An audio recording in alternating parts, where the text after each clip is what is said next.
I feel like I should eat, but when you're fasting, you're like, it's more of like a psychological need and a habit. Yeah. And so that's where I think a lot of people have food addictions, or they're overweight, or they're addicted to food, or whatever. Their coping mechanism is the process of eating. I'd love to start with autoimmunity. Sure. But what can you define that for us? Like what is autoimmunity? What are some of the conditions that are associated with autoimmunity, just for people who are unfamiliar with the term?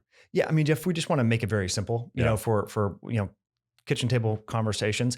Autoimmunity is when your immune system misdirects the immune response when it should be, say, reacting to a pathogen to your own self tissues. And so our immune system is making immunologic targets to, say, our thyroid.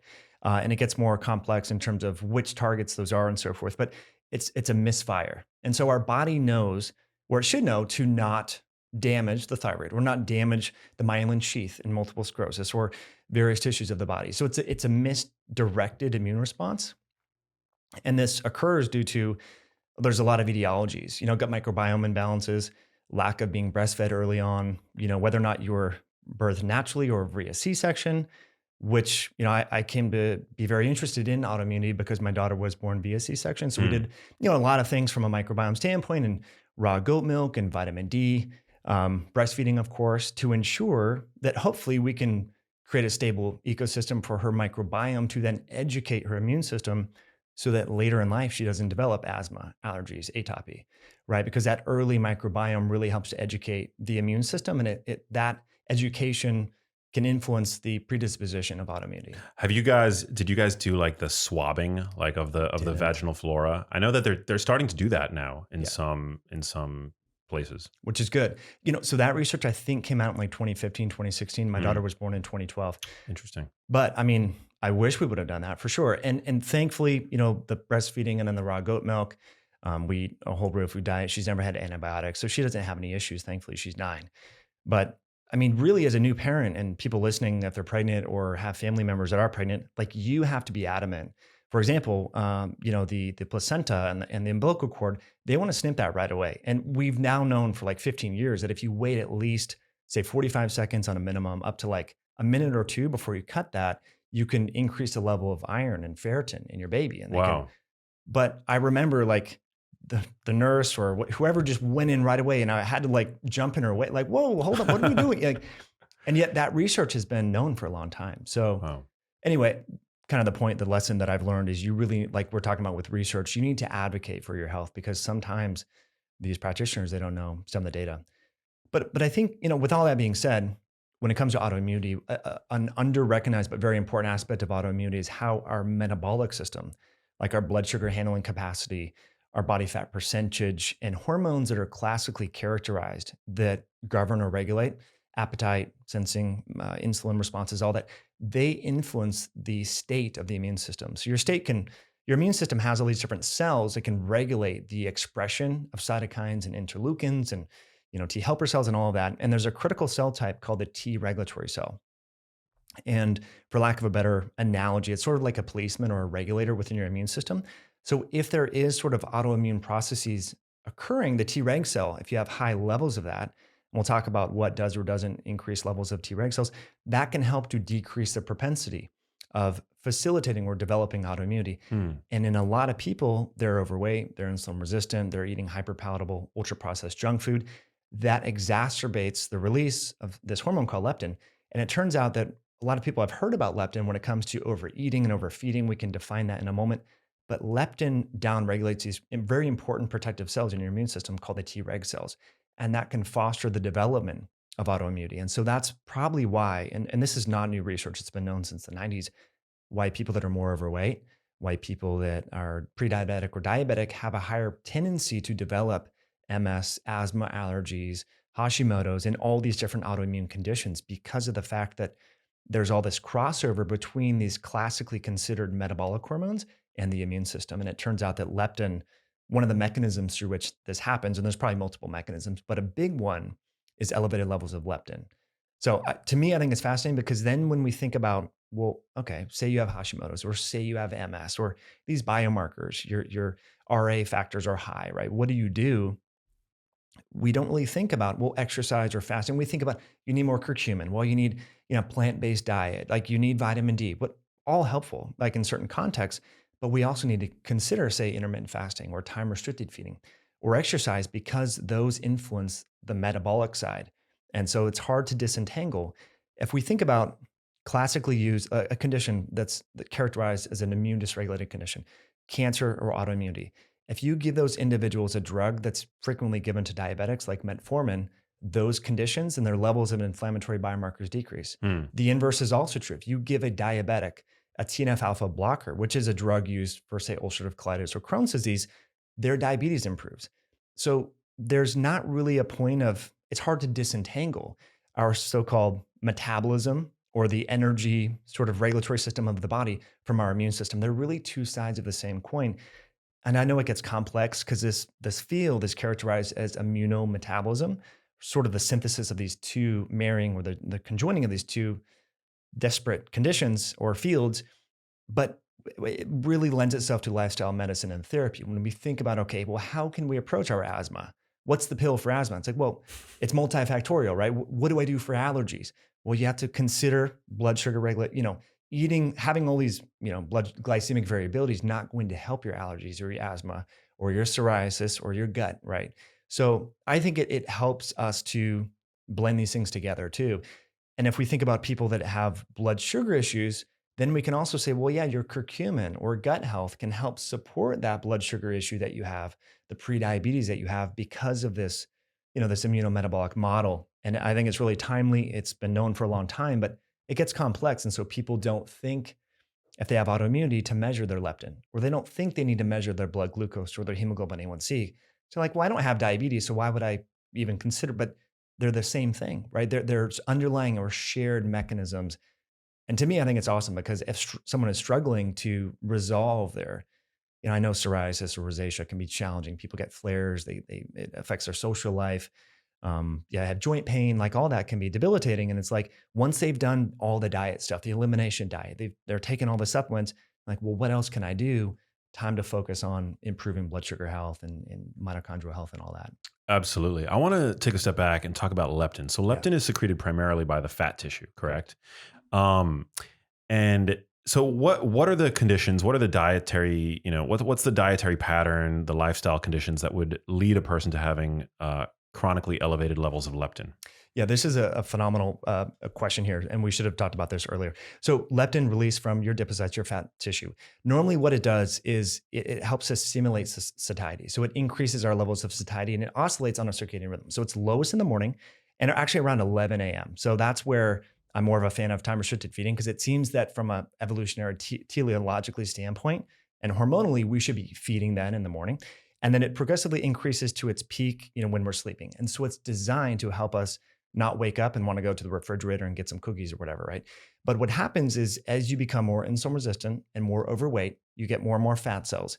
You get like billions of these fat cells. Like if you just gain 10 pounds and if you were to quantify or equate that to the amount of new fat cells you're getting, it's in the orders of magnitude. Like it's insane.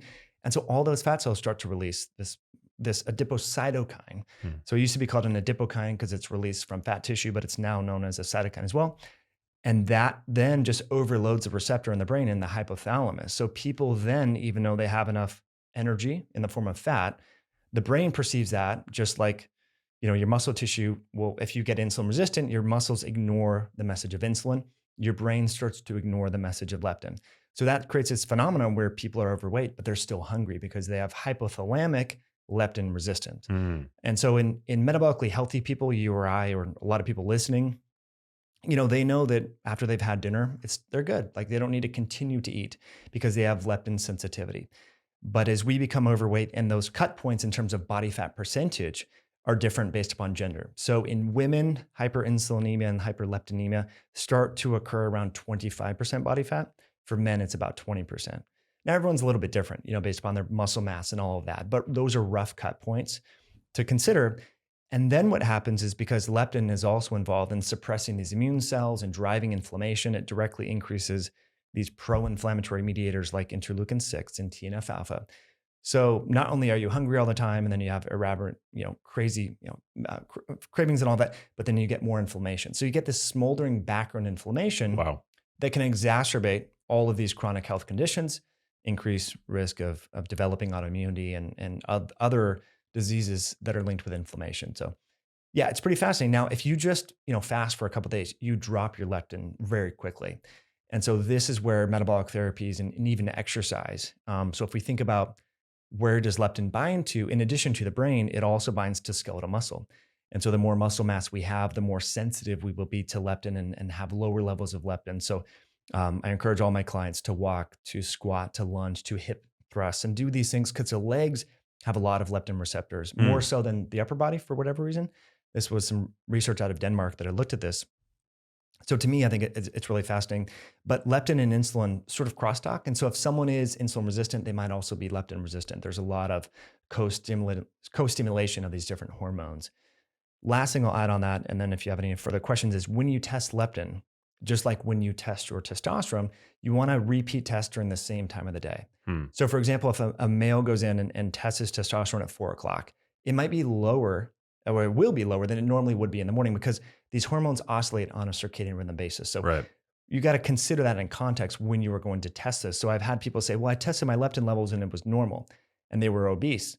Well, when did you get tested? Well, it was a different time of the day. So it's really important if you're going to test your leptin levels, you either want to be consistent with first thing in the morning to see it should be low, or later in the day and retest during those same time periods. So you're comparing apples to apples. Fascinating. Isn't leptin also considered a metabolic master regulator?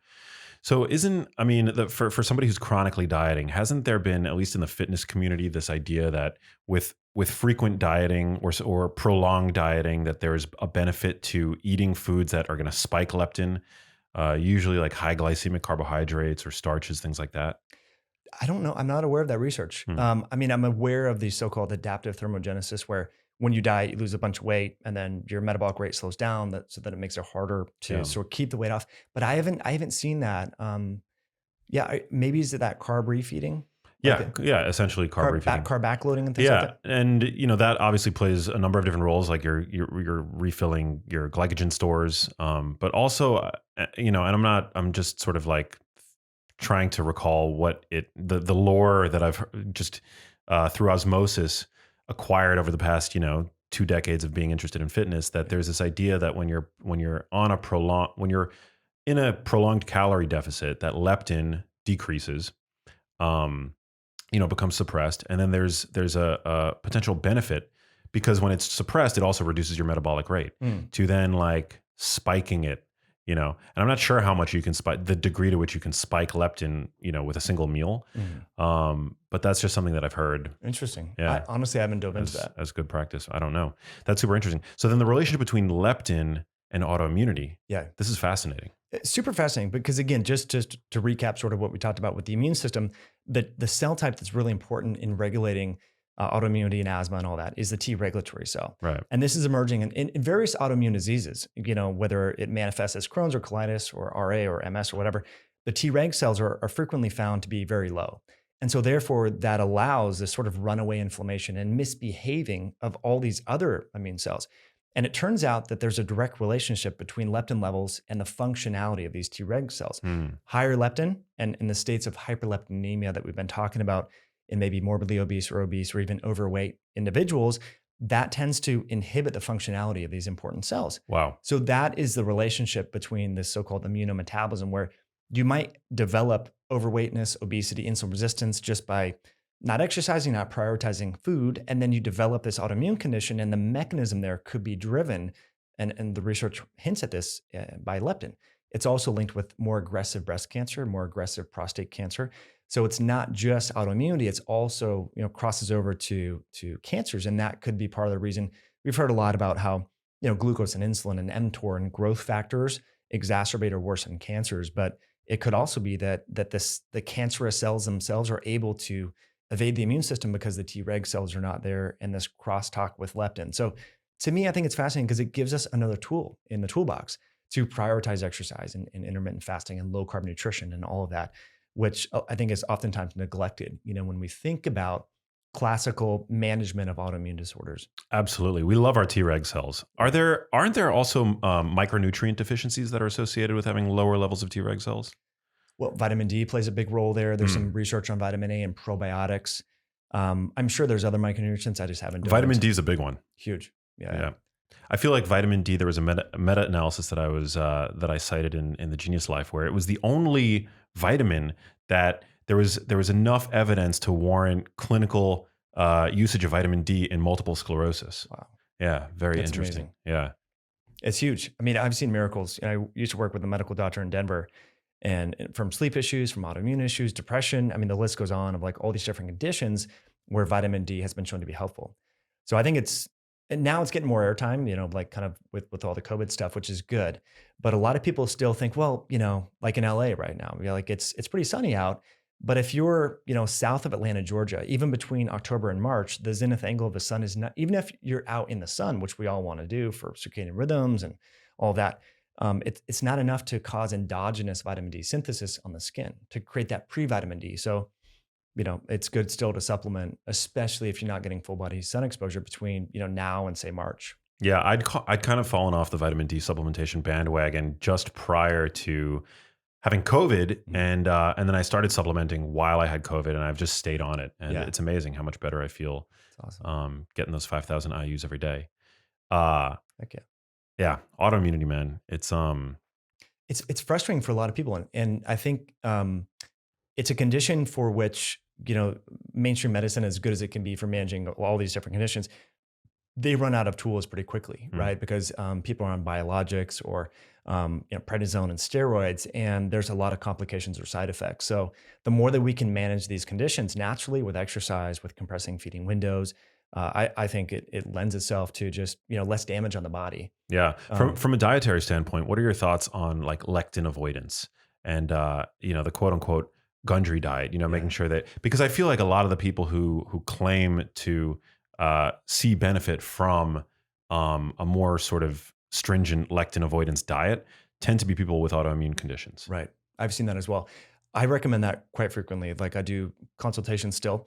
A lot of my people that have autoimmune issues that don't go away. I used to make fun of the carnivore diet. I recommend that, initially, at least just to see what it's going to do, to rule out, okay, is it these hidden anti-nutrients that are in the tomatoes that you love? Or could it be that you're getting these changes within your microbiome from the soil, whatever it is, right? So just it's easy just to wipe that out for the elimination, and then slowly reintroduce things like olives, avocado, healthier plant foods that have a lower probability. So yeah, I mean, I definitely agree with that approach, especially for autoimmunity, which I know a lot of people. I mean, it creates a sort of mental gymnastics, because we know that, well, having just meat and animal fat, you're like, what about the microbiome? What about endotoxin? What about all these problems? But the people that I've worked with generally do pretty well when they do that approach, and it may not be forever. But yeah, it's interesting because forever you and I have kind of got into this right when the microbiome project was taken off, and we heard so much about fiber and fermentable foods and polyphenols and all these things being so supportive of the microbiome. Yet you have these people go off those things, and their autoimmune conditions can oftentimes get better. Not in every situation, but I think it's worth considering for sure. Yeah, I mean, the thing, I think that for a person with a fully functional immune system that is not under some kind of autoimmune, you know, that's not having active autoimmunity, I think that these quote unquote stressed plants and these xenohormetic, xenobiotic compounds, phytochemicals that we find in wild and organic plants, are only going to strengthen the system. Yeah. But the reality is that many of us are born, going back to the beginning of our talk, are born via C-section. They're not breastfed. They, are born in these hyper sterilized environments. Dude, what about the children that were born last year? I worry all the time for that. I mean, my goodness, I don't know. Right? Like, I mean, last year was hygiene theater, like if anything else, right? Yeah. It was the year of hygiene theater. So imagine all the kids that were born during that period. And just like, in the time of hand sanitizer, like their parents are just putting hand sanitizer Masks. everywhere, Yeah. masks everywhere. It's just like, yeah, I think that we're going to see like a lot of immune dysfunction coming up in the coming decades. It's pretty scary. I mean, if you look at the rates of obesity in kids, I mean, that has dramatically increased. But yeah, I mean, my daughter's she's in fourth grade now, and I pick her up from school, and the parents that I see pushing the kids, sometimes they often have masks on outdoors in a stroller, and a lot of kids it's crazy, Max, they have hand sanitizer on their backpack. A lot of the teachers, for third graders, they have the big, 5-gallon jug or whatever, hand sanitizer. So the kids are getting the hand sanitizer when they go into the classroom. Jeez. So yeah, it's, I think the pendulum always moves. And I feel like with Robin Chutkan and all these different doctors, They were talking about like eat clean, live dirty, with regards to the human microbiome and play outside and all that. It's like we've completely forgotten about that with Mm. regards to COVID. And so it's unfortunate that there's going to be some unintended harms and these kids might experience unnecessarily these conditions. But I don't know how we get through these people because they perceive the threat of COVID obviously to be worse for their family than potential autoimmunity down the road. Um, I'm not one to argue because I don't know their life circumstances or if they're living with grandma or whatever. But yeah, we're going to see a blip in the incidents for sure. Yeah, it's very sad. It's just a big experiment being played out on a Oh, grand stage, and we have no idea what the repercussions are going to be. right. I mean, I hope there are few, if any, repercussions, but Yeah. my fear is that that there will be some unintended consequences to come from all this. Yeah. Yeah. It's a bummer. Yeah, it Really is. do. Let's talk fasting. Yeah. Is there a relationship between fasting and time restricted eating and autoimmunity? Yeah, that's a great question. If you look back at the earlier clinical studies with regards to intermittent fasting, one of the first studies that I know in humans was by Mark Mattson. Mattson, I believe he was one of the first, to do a clinical trial with overweight individuals. Hmm. And what was interesting is the outcome of this, the intended outcome to look at the objective sort of marker to see if there was an improvement in asthma. It wasn't a weight loss study. And this was in early 2000s. I think it was 2001 or 2002. And so that to me was interesting that you have now Mark Mattson and various scientists are known for their fasting research, metabolic research as it relates to fat loss and all that. But yet the first study was intended to look at reduction in asthma severity in Wow. overweight people. So that tells me that, well, this is a known immune modulatory therapy, which I think is fascinating. But when you say intermittent fasting could be helpful, a lot of people that have autoimmune conditions have mental hurdles. Well, I have Hashimoto's or I have hypothyroid, so therefore I don't want to do this. And I don't think that's the right way to look at it. We need to consider, again, like we were talking about offline, percentage of body fat. Where do we fit in on this body fat spectrum? And would our immune system benefit by metabolic improvement, by losing some body fat and having more regulation on our blood sugar? So that was an interesting study. There's been multiple studies in animals over the years. And I think across the board, various studies have shown with regards to fasting protocols is there is a reduction in inflammatory biomarkers. Hmm. So interleukin 6, TNF alpha, all the byproducts that are linked with that smoldering background inflammation that can exacerbate or worsen immune conditions. So I think it goes without saying that it should be a tool that should be considered in context. If someone is really underweight, if they have Crohn's or colitis so bad that they're like 90 pounds and 5% body fat, fasting may not be ideal for that individual. But a lot of people that I've worked with, they have some weight that they could lose and they would benefit metabolically and immunologically by simply compressing their feeding window, even if they don't do extended fasting. And so I think this is what's fascinating because various studies have shown that a subset of intermittent fasting, and I know you talk about this and we agree that it may be the better way to go about it, is early time restricted feeding. So there's alternate day fasting. There's all sorts of different subsets of intermittent fasting. One flavor is this early time restricted feeding. And new research actually shows that that may be best for longevity and also the immune system because various aspects of longevity and autophagy and all these beneficial attributes linked to fasting are integrated with the body's circadian clock system. Hmm. And it seems that the timing of when we fast is more important than the actual time that we fasted, meaning that if you start your fast at 5 p.m., that may be better than just fasting for 18 hours and breaking it, say, at 6 p.m. Because it's very convenient to just hit the road, leave, you have like a fatty coffee or whatever, and you're gone. And then you come back and you're starving, at 6 p.m. after work or you're socializing, whatever. And then you have this monster meal, maybe a snack, because you've kind of create these rewards in your brain because you fasted all day. Well, you can afford to eat these certain things. And then you're going to bed on a full stomach. And from a circadian clock standpoint, your gastrointestinal tract isn't really optimized to break down and assimilate the food that you ate at 9 or 10 p.m. at night. It's really, if you look at the expression of the circadian clock genes in the gut, in the liver, in the small intestine, they are most primed and active during the middle part of the day when the sun is out. Hmm. And so this is where if we think about, and of course my biases are showing here because I'm a fan, but the research actually hints that this may be the best way to go about it. Early time restricted feeding helps to account for the natural circadian optimization when it comes to a digestive standpoint, post-meal processing standpoint of eating when the sun's out and fasting, starting your fast when the sun goes down. And so a study in 2019, I think, really illustrated this quite well. they stratified people in two different arms of the study. They were eating 3 meals a day. One arm, the control arm, it was like 8, 12, and 8 p.m. Right. So just they were isocalorically matched and all that based on their body weight. The other group, this was the intervention arm, ate at 8. It was 8, 11. They had a snack, and then at 2. So same calories, but they just compressed it to earlier in the day. And what they found is that looking at different markers of autophagy and mtor and all these sirtuins and all these genes and targets that David Sinclair and Peter Attia and all these people are talking about as markers that we should be looking at in terms of optimizing longevity and slowing down inflammation and all that, they were beneficially increased in the early time-restricted feeding group, not in the group that just ate ad lib during those times. Now, they were eating identical, the calories were matched based upon their body weight and so forth. So it wasn't like one group was in a calorie deficit. They were just fasting, for a longer period of time and eating earlier. So to me, I think that's fascinating. And there was many other studies that have come out about this. And it seems that women benefit a little bit more favorably to this. There was one study in women where they had two different arms of the study. One arm finished dinner, I think at 6 p.m. and then went to bed. And then they had another arm eat the same amount of calories, but they split it over 2 meals. And one was a snack, one was a dinner. Again, both arms were matched in terms of calories, but they had the dinner at like 6 or whatever. Then they had a snack at 8, then went to bed. And I think it was a 6 or 8 week study. What they found is that the group that had the snack before bed didn't lose as much weight. They actually gained weight compared to the other individuals. Wow. So just like where you distribute your energy, the time of day that you eat it in relation to bedtime seems to make an important sort of impact on our physiology.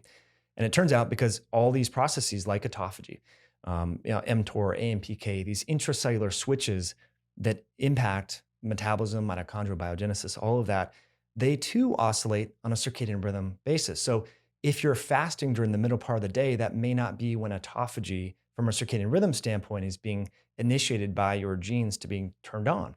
So, the take-home message here, you don't have to wake up and change everything that you're doing and have breakfast right at 8 a.m. because that's what the study did. Just wait till you get naturally hungry around 10 or 11 and just try to have an earlier dinner. Or if you're going to skip dinner or breakfast, skip dinner instead of breakfast and try to have like a brunch and maybe a late lunch and have 2 meals a day. I love it. I love that you're refining the message because I think when intermittent fasting first came out and it started to become a thing that people were talking about, there wasn't that degree of specificity, right? People were just like, I'm going to push my first meal of the day for as long as I can. I'm going to have my first meal of the day at 4, right. And then people were eating until like 8, 9, 10 p.m. so long as they can get that, 12 to 14 to 16 hour feeding window. But now I think the science has, just over the past couple of years owed to, guys like Sachin Panda down at Salk, and others that, our circadian clock needs to be respected and that this earlier dinner actually makes a lot more sense from a circadian standpoint. And we're now seeing clinically as well that there is an improvement in outcomes versus having the later breakfast. But the only problem with that, Mike, is that dinner is our big social meal. I know. So how do we reconcile these two truths? I mean, I find it really difficult to have like a dinner at 6 p.m. and then not eat anything else after that. Like it's almost impossible. It is really hard. So there's ways around that. There's ways to mitigate that. So you can go for a walk after you eat. So walking in the post-meal window. Have you ever worn a continuous glucose monitor and seen the before and after changes? For 2 weeks I've worn one. It's amazing. So I did this little experiment. I went to this restaurant in Seattle. It was a vegan restaurant. I was just this was back in the day when I was really into keto, right? I was just like, okay, give me your most popular items on the menu. And it was all, carby, plant-based, whatever. And my glucose shot up to like 160, which for me was really high. I went for a walk, it cut it in half. It was like 80 right after. So it was just a 20-minute walk. So there are things that we can do to accelerate the fasting window process by walking, by doing exercise, by moving. And I think there's trade-offs that we need to make, right? So for example, I think it's much more valuable to go out and socialize with people because social connection is a cog in the health wheel. And so we need to sort of make these, risk benefit ratios, right? Which we do all the time. We make these decisions like, you went out and partied and stuff like that you wanted to socialize with people. Like, we do this. So I think this is important for people to do is not be so dogmatic about it. Strive to eat earlier when possible. But if your social life doesn't allow that, and if you go to Latin America, forget early time restricted feeding because dinner doesn't start until 10, right? So exactly. Now they are so social. They're kissing each other, they're hugging. They're having the best time. Like we went to Santiago, Chile right before COVID kind of took off, and we didn't even start eating until like 10:30, 11. We're out to 2 every night, but we were we were with great people, had an amazing time. So, you know, I think there's wiggle room here. But if you're in a full-blown psoriasis or rosacea breakout, or you know, you have ulcerative colitis and you're having a flare, okay, maybe not party till 2 in the morning, right? Just try to be a little bit more strict on your feeding window. Um, so that's just what I would suggest. Yeah, I love that you're not dogmatic about it, because you can't be, because people live real lives. Yeah. What about for people, because I know that you're very interested in fitness as well. How do we also reconcile then, you know, a lot of the advice coming out of the fitness world, you know, we've got to hit a certain protein goal for the day if we're exercising regularly. And the research seems to suggest that, you know, we're better off spreading out our protein intake, you know, the 0.7 grams per pound of lean body mass, or our goal weight every day, throughout the day, as opposed to eating all of that protein at one time. Mhm. You know, many people who are really trying to optimize for muscle growth, for example, anabolism, hypertrophy, will generally want to eat protein right before they go to bed, for example. Yeah. Would you say that that's not necessarily a good idea from the standpoint of longevity or autoimmunity? No, that's a great question. You know, I think we also need to consider age, you know, in all this sort of stuff. So that the 22-year-old who's single, dating, you know, feels that they need to look jacked and all that, having a whey protein shake before bed, probably going to help. It probably will help them recover and so forth. And the risk of cancer in 22, 20, whatever is low. Now, you're 59 years old and you're doing this all the time. I think it's not going to cause cancer necessarily or be a huge risk factor if you're living a healthy lifestyle for autoimmunity. But we need to consider all these little, so it needs to be personalized based upon the person's age, their risk factor. And I think and their activity levels, like whether or not they're going to the gym and lifting really heavy weights and putting their bodies through the ringer. Totally, right? I mean, that was my qualm, you know, when the whole carnivore diet came on, is I would see these overweight people who were not lifting and they were having like 2 pounds of steak, you know, like twice a day. It's like, okay, so where is all that protein going? Like you don't deserve, with all due respect, don't deserve to eat that, in the sense that, you know, that can be back converted to glucose. Right? I love that. People say that you should earn your carbs, which I totally believe to be true, but you should also, and I've never actually heard that same sentiment said about protein, but I think you're totally right. You should have to earn your protein as well. Exactly. Yeah. I mean, it's not a free ride. I mean, yes, protein is more thermogenic than, say, carbohydrates or fats or whatever, but you know, it can be back converted to glucose. And yeah, so I do think we need to put things in context. But I'm a huge fan. The cool thing about exercise is it gives you so much more buffer room. You know, it allows you to make mistakes in your diet, or make mistakes potentially in your feeding windows, and get away with it and not sort of have the deleterious consequences. Whereas if you're not exercising and you have that cookie, or you go out and drink 2 glasses of wine, you're like, dude, my pants are tight. Like, what is going on? But if you're exercising, you have that flexibility to be a human and live a social life and not sort of suffer unnecessarily from that. So exercise is so important. I mean, it really does. It's like it provides a buffer so that you can eat whatever you want. Yeah. I mean, not whatever you want, but you know, putting more muscle in your body, crucially important. Glucose disposal. It's huge. You know, I mean, you only have so many places in your body that you can store sugar. Right. Right. And then the leptin we talked about. So that's key. Yeah. And then along those lines, you know, one of the things that people are really excited about when it comes to various health conditions in the brain and cancer is increasing the process of autophagy. And so when people hear autophagy, they're like, oh yeah, I need to do a 3-day fast. Well, it depends on how fit you are in terms of how much you need to fast to get the same increase in autophagy. So there was one study, it was published a few years ago, that stratified people, overweight people that are sedentary, lean but physically active people. And after the end of a 72-hour fast, they looked at the initiation proteins that trigger the onset of autophagy, and they were dramatically increased earlier in the people that were physically active and lean. Interesting. So if we think about, okay, well, who needs to fast and for how long? The other question, like we've been talking about how to personalize this, is what about your fitness? Like how often are you training? Because exercise actually, you know, all the benefits, like if you and I go do CrossFit and our muscles are burning afterwards, the way that our muscles, you know, help to adapt to that fitness session and then therefore get stronger for the next session, which is the goals that we're trying to achieve, that is autophagy mediated, right? So that process is literally mediated by autophagy, by breaking down those proteins, repairing them so that we can synthesize new proteins. So everyone gets so excited about fasting for autophagy. And I've been guilty of promoting fasting as a modality or a tool. But exercise, I think, is a much better intervention for dropping blood sugar, like I was just telling you, after a meal. If you go for a walk, if you ate too late, you drank too much, you ate something you didn't want to, don't make it a habit out of this, right? But, in terms of like this vicious cycle of doing this, but if you go for a vigorous, like 15, 20-minute walk, your glucose will drop like a rock. And actually it helps to accelerate the process of fasting. So I'm a huge fan of like doing a little cardio first thing in the morning, Wow. as well, because you can deplete that glycogen quicker, drop your glucose, drop your insulin, increase glucagon. And that process helps to literally cause fat to be unleashed from your fat cells and all that. So it's a great way to help to burn fat, right? And stimulate these beneficial processes. It's amazing. And just to make it like really sort of clear for people, the autophagy is not, it's not an abstract concept. Like Walter Longo's research on fasting and, essentially what it does for the immune system. Just going back to autoimmunity, but I mean, for everybody, like it during the process of fasting, your body's actually killing off old dysfunctional immune cells. I mean, these are the immune cells that are just lingering around, like it's like an app that's malfunctioning. And that malfunctioning could potentially include attacking host tissue, i.e. your tissue, listener. So I think this is all such good information. And I also love that you brought up the fact that there are differential benefits of fasting for people depending on body composition. Mm-hmm.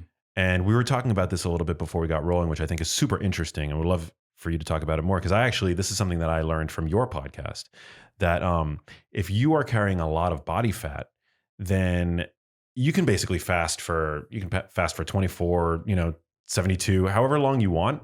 You're not going to risk losing muscle because you've got all this fat tissue, and fat has there's a maximum amount. I mean, this is sort of like hypothetical research from the Minnesota starvation study.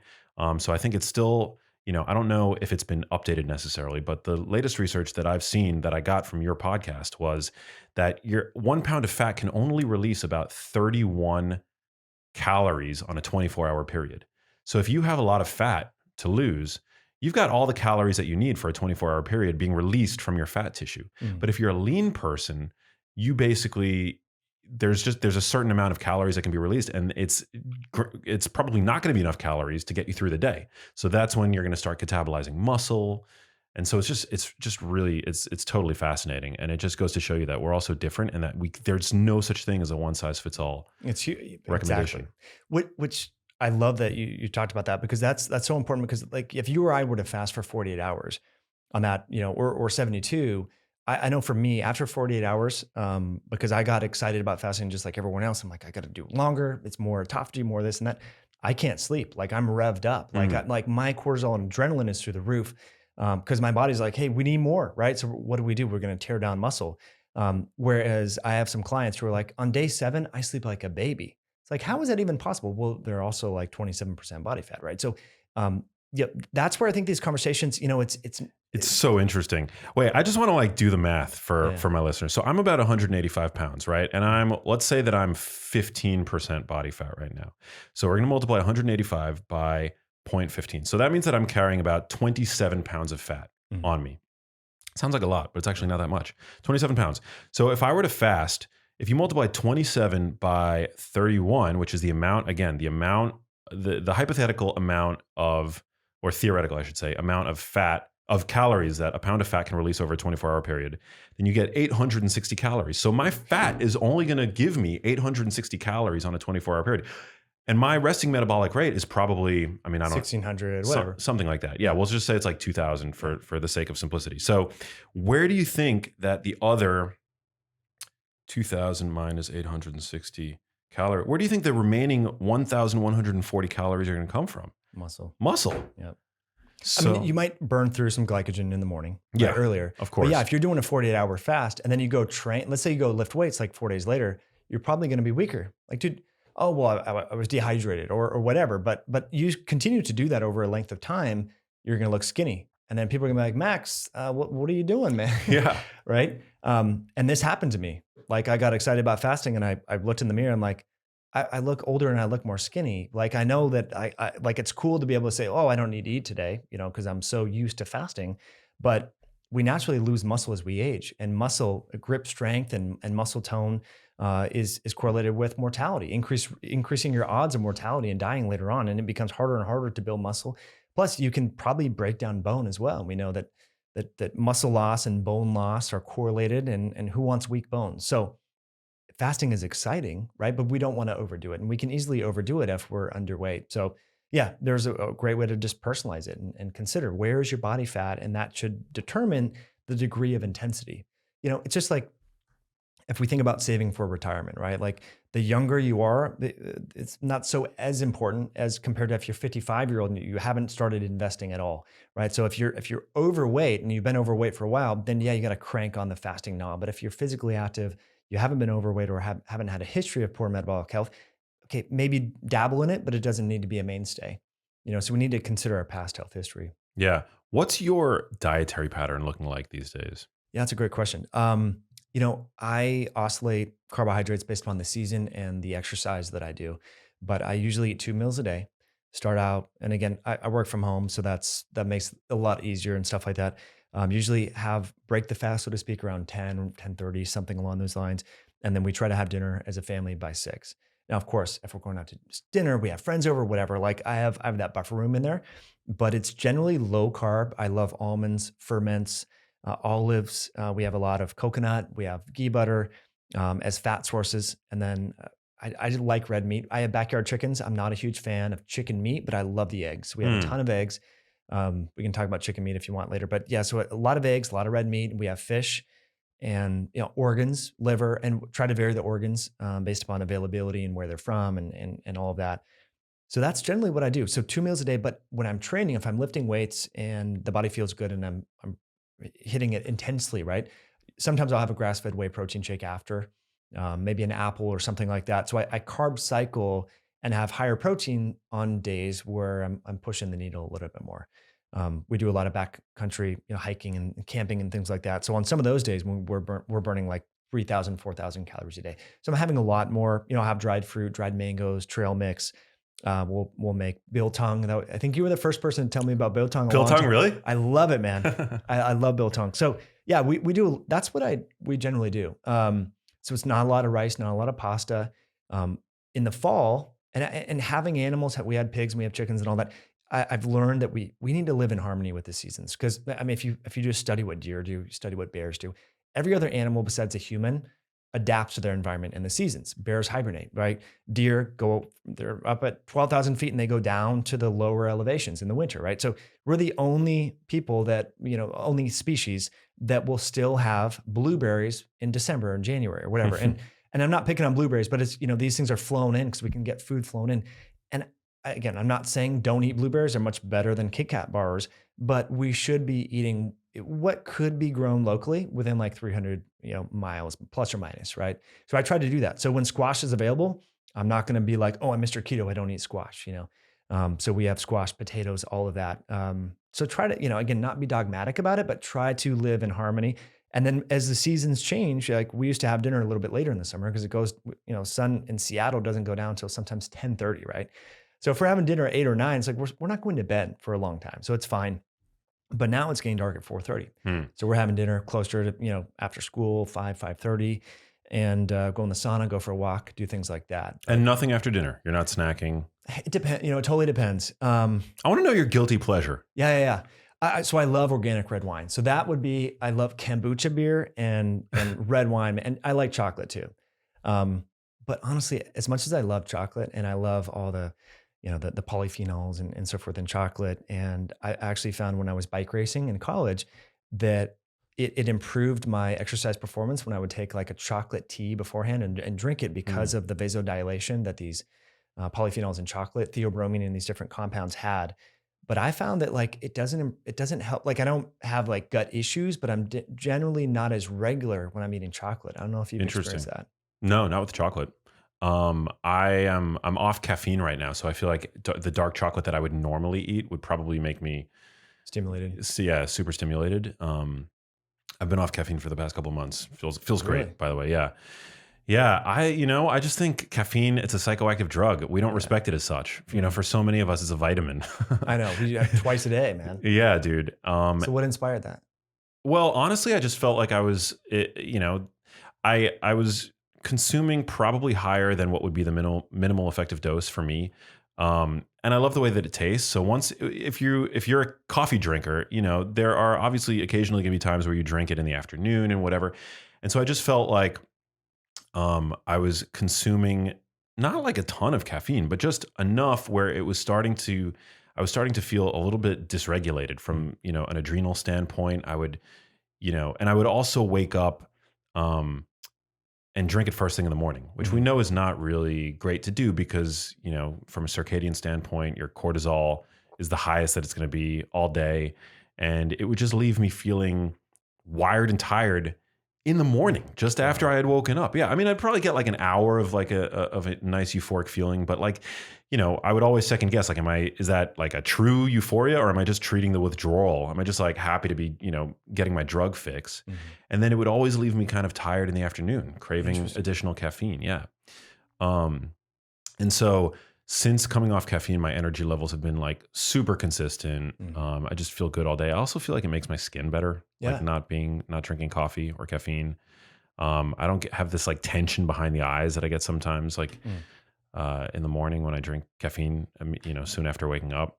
So yeah, overall, I feel great without it. And then but I'm not dogmatic, I still like love the taste of coffee. I've been drinking decaf, Swiss water process, decaffeinated decaf, which is great. It doesn't taste like typical decaf. It tastes like a normal cup of coffee. Yeah. That's cool, man. Yeah. I think that's great. If we can acknowledge our addiction, so to speak, and then deal with those, and then have the ability to, because a lot of us deny that we have an issue with coffee. Oh, I don't have an issue with sugar, and then people have crushed cookies all the time or whatever.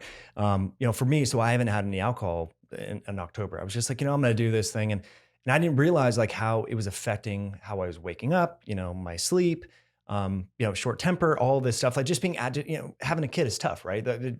And my relationship with my daughter is so much better. So I'm like, what? Do I really need this? I know I love this organic red wine and this and that, but it's like, man, I feel a lot better, more clear-headed, waking up without an alarm clock. Like, maybe all those polyphenols in the grapes were not serving me in a way.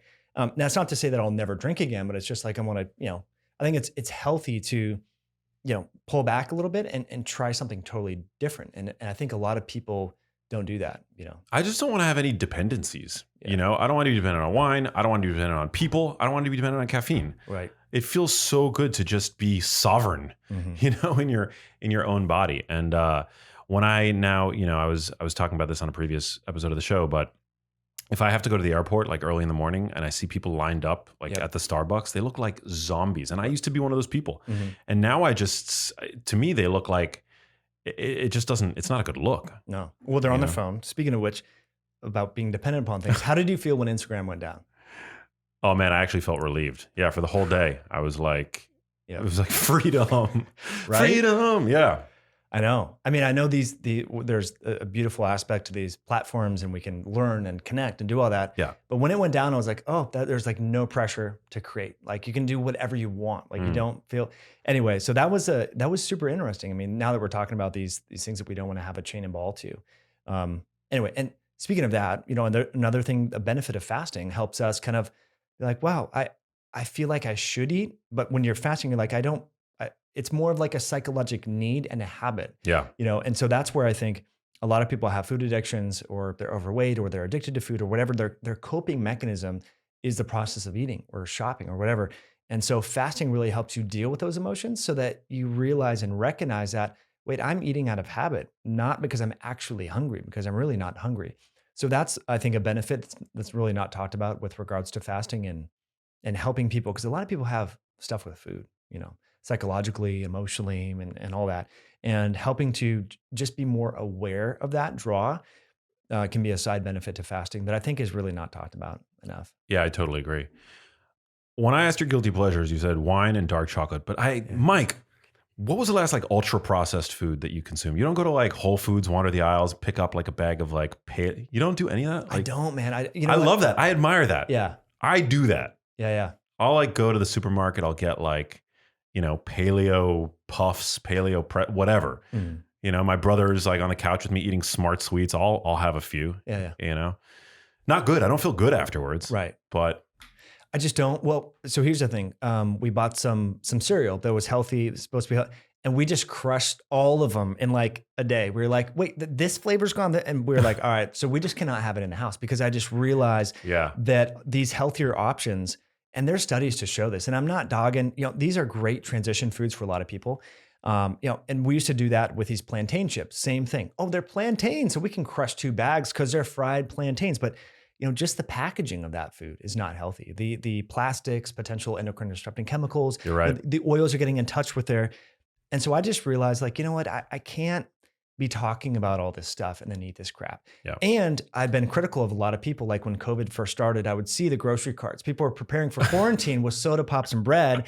So I'm like, dude, people are going to see me in the grocery store. It happens to you, right? At Whole Foods or Erewhon's. Yeah. People, and if they see me buying this crap, dude, I'm like, so that was part of it too. But also I just realized like we can't control it. And I want to be a good, role model for my daughter and stuff like that. And I don't want her to be I don't want her to go to college or move out and then be like, oh my gosh, I never had this and overdo it. So periodically we'll go get a cupcake. There's this gluten-free cupcake place downtown where we live.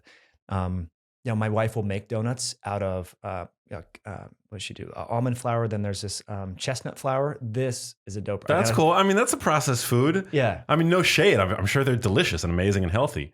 But she's processing it. Totally. So Yeah. it looks like a donut. It tastes like a donut. So we'll do stuff like that. But Next time you got to bring me some. Those sound good. Dude, I mean, if she could sell these things at scale, like, because we tried a food business, she did a keto cookie and it was amazing. People loved it. But she was literally the person driving around because unless you really scale and outsource all your manufacturing, like, these smaller, if you think Honey Mama's chocolate that you see at Whole Foods, like all that used to just be, I mean, these people are slaving 14, 16 hours a day to make it because the natural grocers kind of treat you like a dog. They don't want you to take up too much shelf space because you're brand new. They don't know how it's going to sell. But then when it does sell, they expect you to be there right away. Anyway, so it was a fun process to learn. And so in the act of doing that, she has some recipes, in her back pocket that she can create. And, if it's a rainy Sunday, she's like, you know what, I'm going to make some donuts. I'm like, all right, cool. That works for me. So That's awesome. You can do monk fruit glaze and you can make it look like an actual donut that you remember as a kid. Yeah, I love that. I eat that stuff. Not all the time, I don't want to like sell myself short. Right.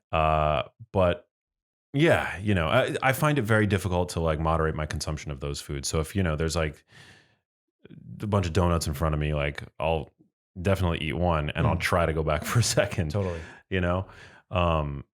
It's good to be mindful of that stuff. I always say that if it's in your shopping cart, it's as good as in your body, in your stomach. Yeah, true.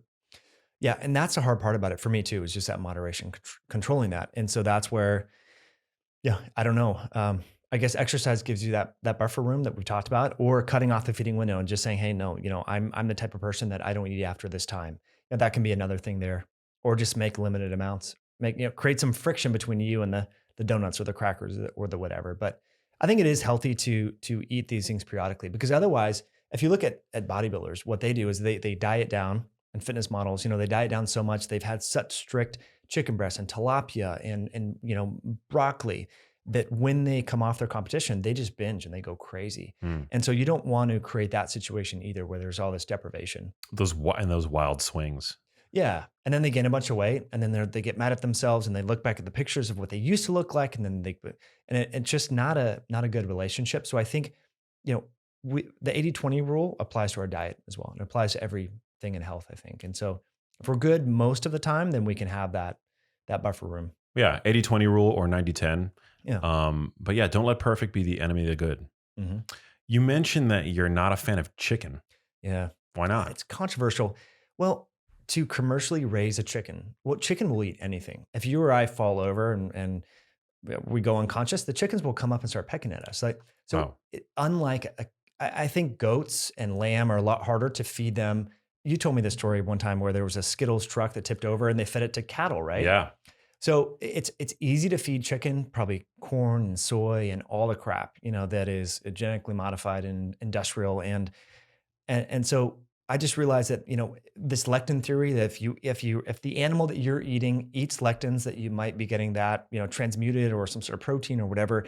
I just think, and also, if we're eating protein for the flesh, for the protein, chickens are small. They're only a few pounds, I want good meat. Like the red meat has more carnitine, more creatine, more taurine, carnonutrients. And I think it's easier to have a cleaner product that's actually ate grass fed and is out there in the wild because a lot of predators are not going to go after a cow. I mean, they will. They'll go after the baby cows, like coyotes and cougars and things like that. So you can let cattle roam free. You cannot let chickens roam free. The coyotes and the cougars will be all over them like in one Mm. day. I've experienced, and they're brutal. The coyotes I've shot bobcats and all this stuff in our backyard because they just love to go after these chickens because they're not the smartest tools in the shed, and they actually get scared and they freeze, and then the animals just rip their heads off and eat them. Like they're brutal, man. Wow. And they go after the rooster first. It's crazy because the rooster's making the noise, and they know the noise will attract the humans, will help. So yeah, these raccoons came in and just ripped the heads off the roosters, and then just went to town on all the hens. And Oh man. I was able to get back out there and help control the damage.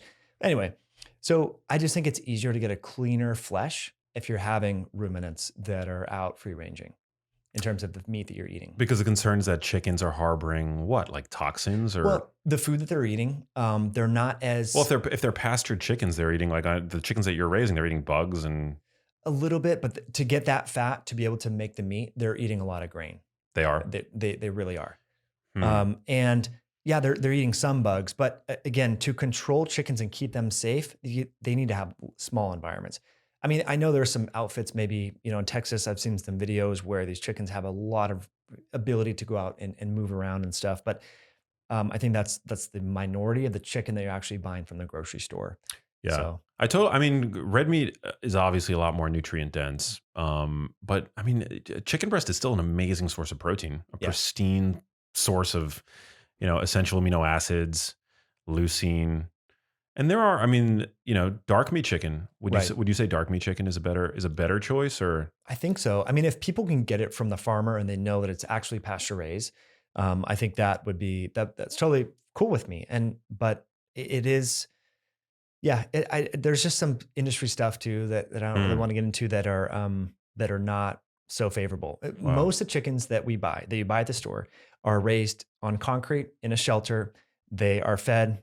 There's feeders in there, and they're stepping all of each other over their own crap, and they're treated terribly too. And Wow. that's part of it too. Is it's easy to mistreat a chicken. Yeah, they kick them, they throw them around. They don't want to go into the cages and stuff where they ultimately get processed. So if you're getting it from a farmer who's actually doing it themselves, that's one thing. But most of the chicken that we're buying, that's not happening. So that's the other part of it as well. I think the process of pre-slaughter stress. I mean, it sounds a little woo-woo, but I feel like if an animal has been mistreated and they're unhappy, I don't know. I mean, it's not too out of the realm of possibility to think that maybe some genes are turned on or turned off, and we're getting some messenger RNA, and it could maybe influence our constitution in some way. I don't have any evidence there to show that, but pre-slaughter stress is well known in the agriculture research, and there's a lot more, I would imagine, pre-slaughter stress in chickens compared to cattle, right? Or lamb, where they're shot and their throat is slit and then they bleed out, right? It's an easier process, and that's also why I don't eat commercial pig either, because they're pretty smart. They're like a 4-year-old child, and they know what's going on when they go to get slaughtered, and they're kicked and prodded and really mistreated. So, and we had backyard pigs, and for me to take them to get processed, I had someone else do it for me. It was like a 4-hour event. Like we're putting feed everywhere. We're trying to get them. They Wow. know, so they're pretty smart. And so imagine doing that when you have 10,000 pigs or five, whatever, right? Like there's a lot of, sort of abuse, and it's, maybe that doesn't impact our health, but it's like, you know what, if I can choose to support a local lamb farmer or a beef cut, I'm going to do that as opposed to vote with my dollar and support commercial, pork like that. So that's just my perspective. It's not that everyone has to do that. No, I mean, I'm so glad that you brought that up. I've never thought about that, chicken in that way. So, Right. and you're right. It probably is a lot easier to mistreat a chicken, a poor, defenseless chicken. Yeah, It's sad. they just want to fly away and move. And it's easier just to kick them and get off me, throw them in there. Yeah. Whereas it's harder like a 300-pound hog. You can't just really kick them. You have to prod them or do these different things. And yeah, there's just some crazy videos out there. So it's just like, Wow. I don't want to. They're gassed oftentimes because the pigs are pretty smart and they're so low to the ground and hard to control. They just put them in gas chambers because they don't want to deal with it. It's easier just to gas them that way.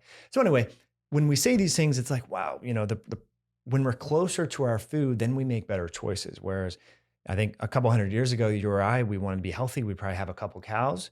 The cow would have one bad day. It'd be a quick bullet. They'd be unconscious. It would bleed out. We would all be involved in the processing. Same with the chickens. You have 10, 15 chickens. You grow them because the chickens that you grow for meat are different than the chickens you have for eggs Hmm. because they get so big so fast. In fact, and I have some friends that grow chickens just for their meat chickens, and they have separate chickens for eggs. They get so big that they're going to break their own legs. Like Wow. you have to process them, and that's where when all this food chain supply issue happened with COVID and the plants were shut down, they had to just gas like millions of chickens because once they get so big, they're going to break their own legs, and then they're going to spread disease and die and all that. So they Is literally had to gas them wow. Is it just a breed? Like they're artificially selected for size? fast. So, Yeah, they just wow. get big quick compared to the like some of the chickens that I have are like for eggs are like this big. They're teeny. They only lay once a week, right? So that's the other thing is the commercial layers, they're laying every day, like the Rhode Island Reds. So you're only getting that one little egg. So that's why it's cool to buy from a farmer. You're getting green eggs and olive eggs and your Morans. You're getting this variety, which I think is probably natural, right? Not just from one species. But yeah, the industry is interesting, because you have to automate it, right? You have to Yeah. really, it has to, you can't lose a lot of time or efficiency and things like that. Yeah. I mean, are there any like chicken farms that you know of that you like, or it's a big I question mark? I don't know. I mean, I don't go out and buy chicken. But I think if you could find someone on Craigslist, it sounds weird, but I've gotten a lot of like chicken eggs that are fertilized that I Hmm. can, then put in the hatcher and we hatch the baby chickens and all that sort of stuff. Wow. So Craigslist, as weird as it sounds, is a great source for just natural. If you want to buy a turkey for Thanksgiving, for example, now's a good time to reserve it from a local rancher that maybe has 15 or 20 turkeys in their backyard or their pasture. That the meat does taste better. We did that a few years ago with my friend Ben Lynch. I bought 3 turkeys and we processed them ourselves for Thanksgiving. So we went out there and killed the turkey, bled it out, Wow. de-skinned the whole thing, and it was really cool. And then we cooked the meal together, and everyone was like, "Wow, this turkey was alive a few days ago, and here we are." And it was just a cooler experience. And I think honestly, that's lacking from, and that's part of the reason why some of us overeat because we're so disconnected from our food, right? So like, wow, this meat, I could eat 3 pounds of it. Yeah, I don't know where it came from or this potato, whatever. And so that's another missing facet.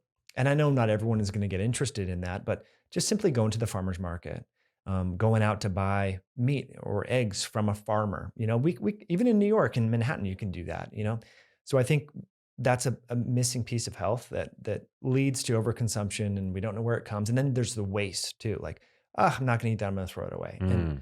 that is a shame. I definitely think wasting any kind of like animal, product, any, animal protein is a shame. Yeah. My mom was a big animal rights activist and she would never let me, she wouldn't let me hear the end of it if I wasn't going to eat the meat that I had taken It's because an awesome. animal had to die in vain, Totally. essentially. Yep. Um, I love this, man. It's proof that you can be an ethical omnivore. Yeah. Yeah. It Yeah. really is. Yeah. And you just have to come to terms with the fact that, these animals do die and you want it to be a very quick process and be engaged and use all the animals. So we'll compost the feathers. They're actually great for putting in compost. We'll give the organs to the dog.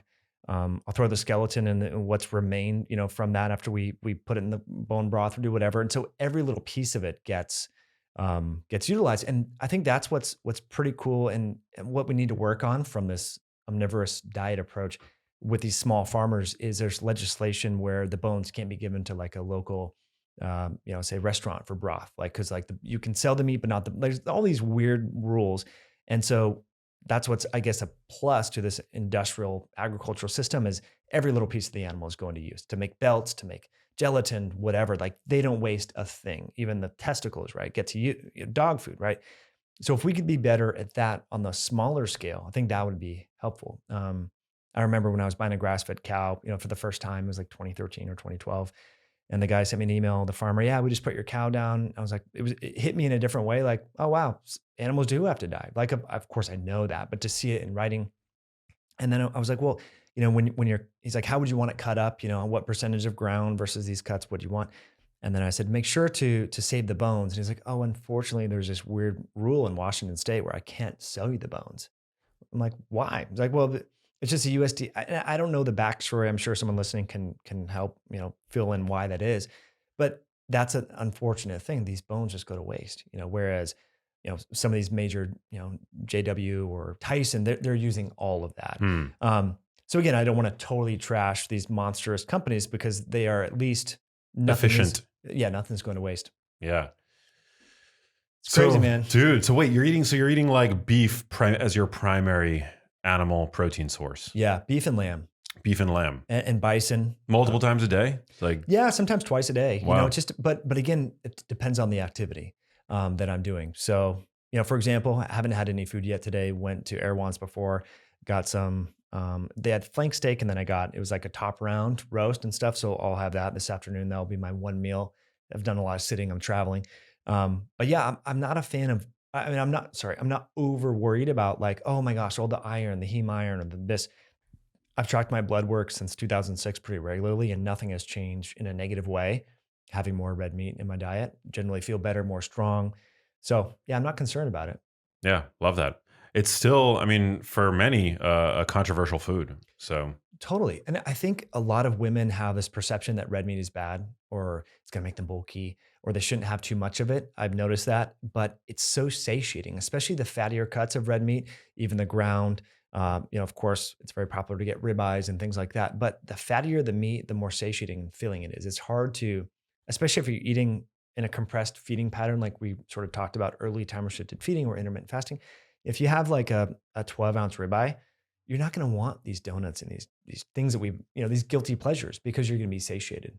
yeah. So that's the other part about it that I think is unique. What about for people that are prone to like dyslipidemia, like recommending fatty cuts of meat multiple times a day potentially? I think it's just worth testing your biology. If you are prone to hyperlipidemia or familial hyperlipidemia, maybe what you can do is In other words, like, high cholesterol levels, you go to the doctor and, neither of us are like big sort of like, anti-cholesterol people or anything like that. But still, nobody likes to get a bad report from the doctor. So you go to right. the doctor, oops, your total cholesterol, maybe your LDL-C is elevated. Mhm. Um, yeah. What do you do? what do you do in that scenario? Well, I think we also need to consider our triglycerides and our glucose, hemoglobin A1C in that context because high LDL, independent of other increased risk factors, may not be so suggestive of cardiovascular disease development, which I know is controversial, because we've been taught over the years and LDL is bad cholesterol, HDL is good cholesterol. It is controversial. I mean, there It's- are some in the evidence-based camp on online that will say the opposite. They'll say Mhm. that LDL is an independent risk factor. Elevated LDL is an independent risk factor Right. for sclerotic cardiovascular disease. 100%. And so what I would say is get additional testing. Look at your Yeah. ApoB and ApoA1 ratio. So these are on the exterior portion of LDL or remnant lipoprotein or VLDL. These are all these so-called atherogenic LDL related particles. They have an apolipoprotein B on them. So let me just back up. When you just go and I know you know this is Fried-Wald equation. So when you go to the doctor, you do your annual physical, you get your blood work, the cholesterol number that you're getting, it's really just a mathematical estimate. It's not a direct measurement. And a lot of people don't know that. And unfortunately, that estimate often drives clinical decisions. Oh, Sally, you need to be on a statin. Oh, Bill, you need to be on a phenofibrate, whatever. Whereas we need to look at the direct apolipoproteins or do an expanded lipoprotein particle profile where you actually look at the size and the shape and the actual phenotypic expression of these lipoproteins. So that's the first thing that I would say is if you're in that situation with your doctor and you have familial hyperlipidemia or your LDL increases, go a little step further and look at apolipoprotein B or A1. It doesn't cut, they're like $20 tests and they should be run.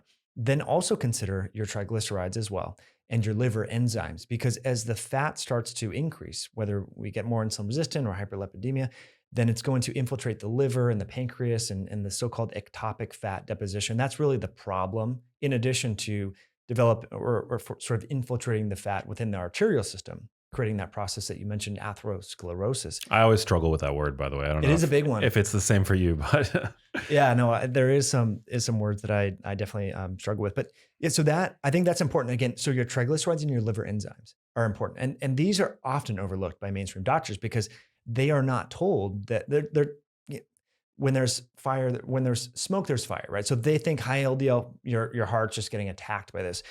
But really, it's the hyperlipidemia from the triglycerides is actually, if you look at the outcome data, is more indicative of cardiovascular disease development. And again, a lot of people, their triglycerides rise at a good level. I bet you or I, if you test our fasting levels, are between 60 and 80, I would imagine. Now, the reason why I went into all that backstory, Sally Smith's been eating fatty red meat and she's been getting benefits from this, or Bill listening has been getting benefits. They could have a fatty red steak. They go and get their blood work in the post meal window. So we've been often taught you need to fast for 12 hours to do your labs, but actually it's kind of silly. It's like, why would you create this artificial scenario? Most people are never even fasted anyway because they're always snacking. So there's a whole body of research looking at post meal. It's like a stress test. Atherosclerosis and all these processes, they don't happen when we're fasting, they happen in the post-meal window. So we should reframe when we're doing our labs once we know the baseline, right? So you're comparing, and so I've done this. I used to drink a ton of bulletproof coffee and, fatty coffee, MCT. I'm so healthy, it's great for my brain.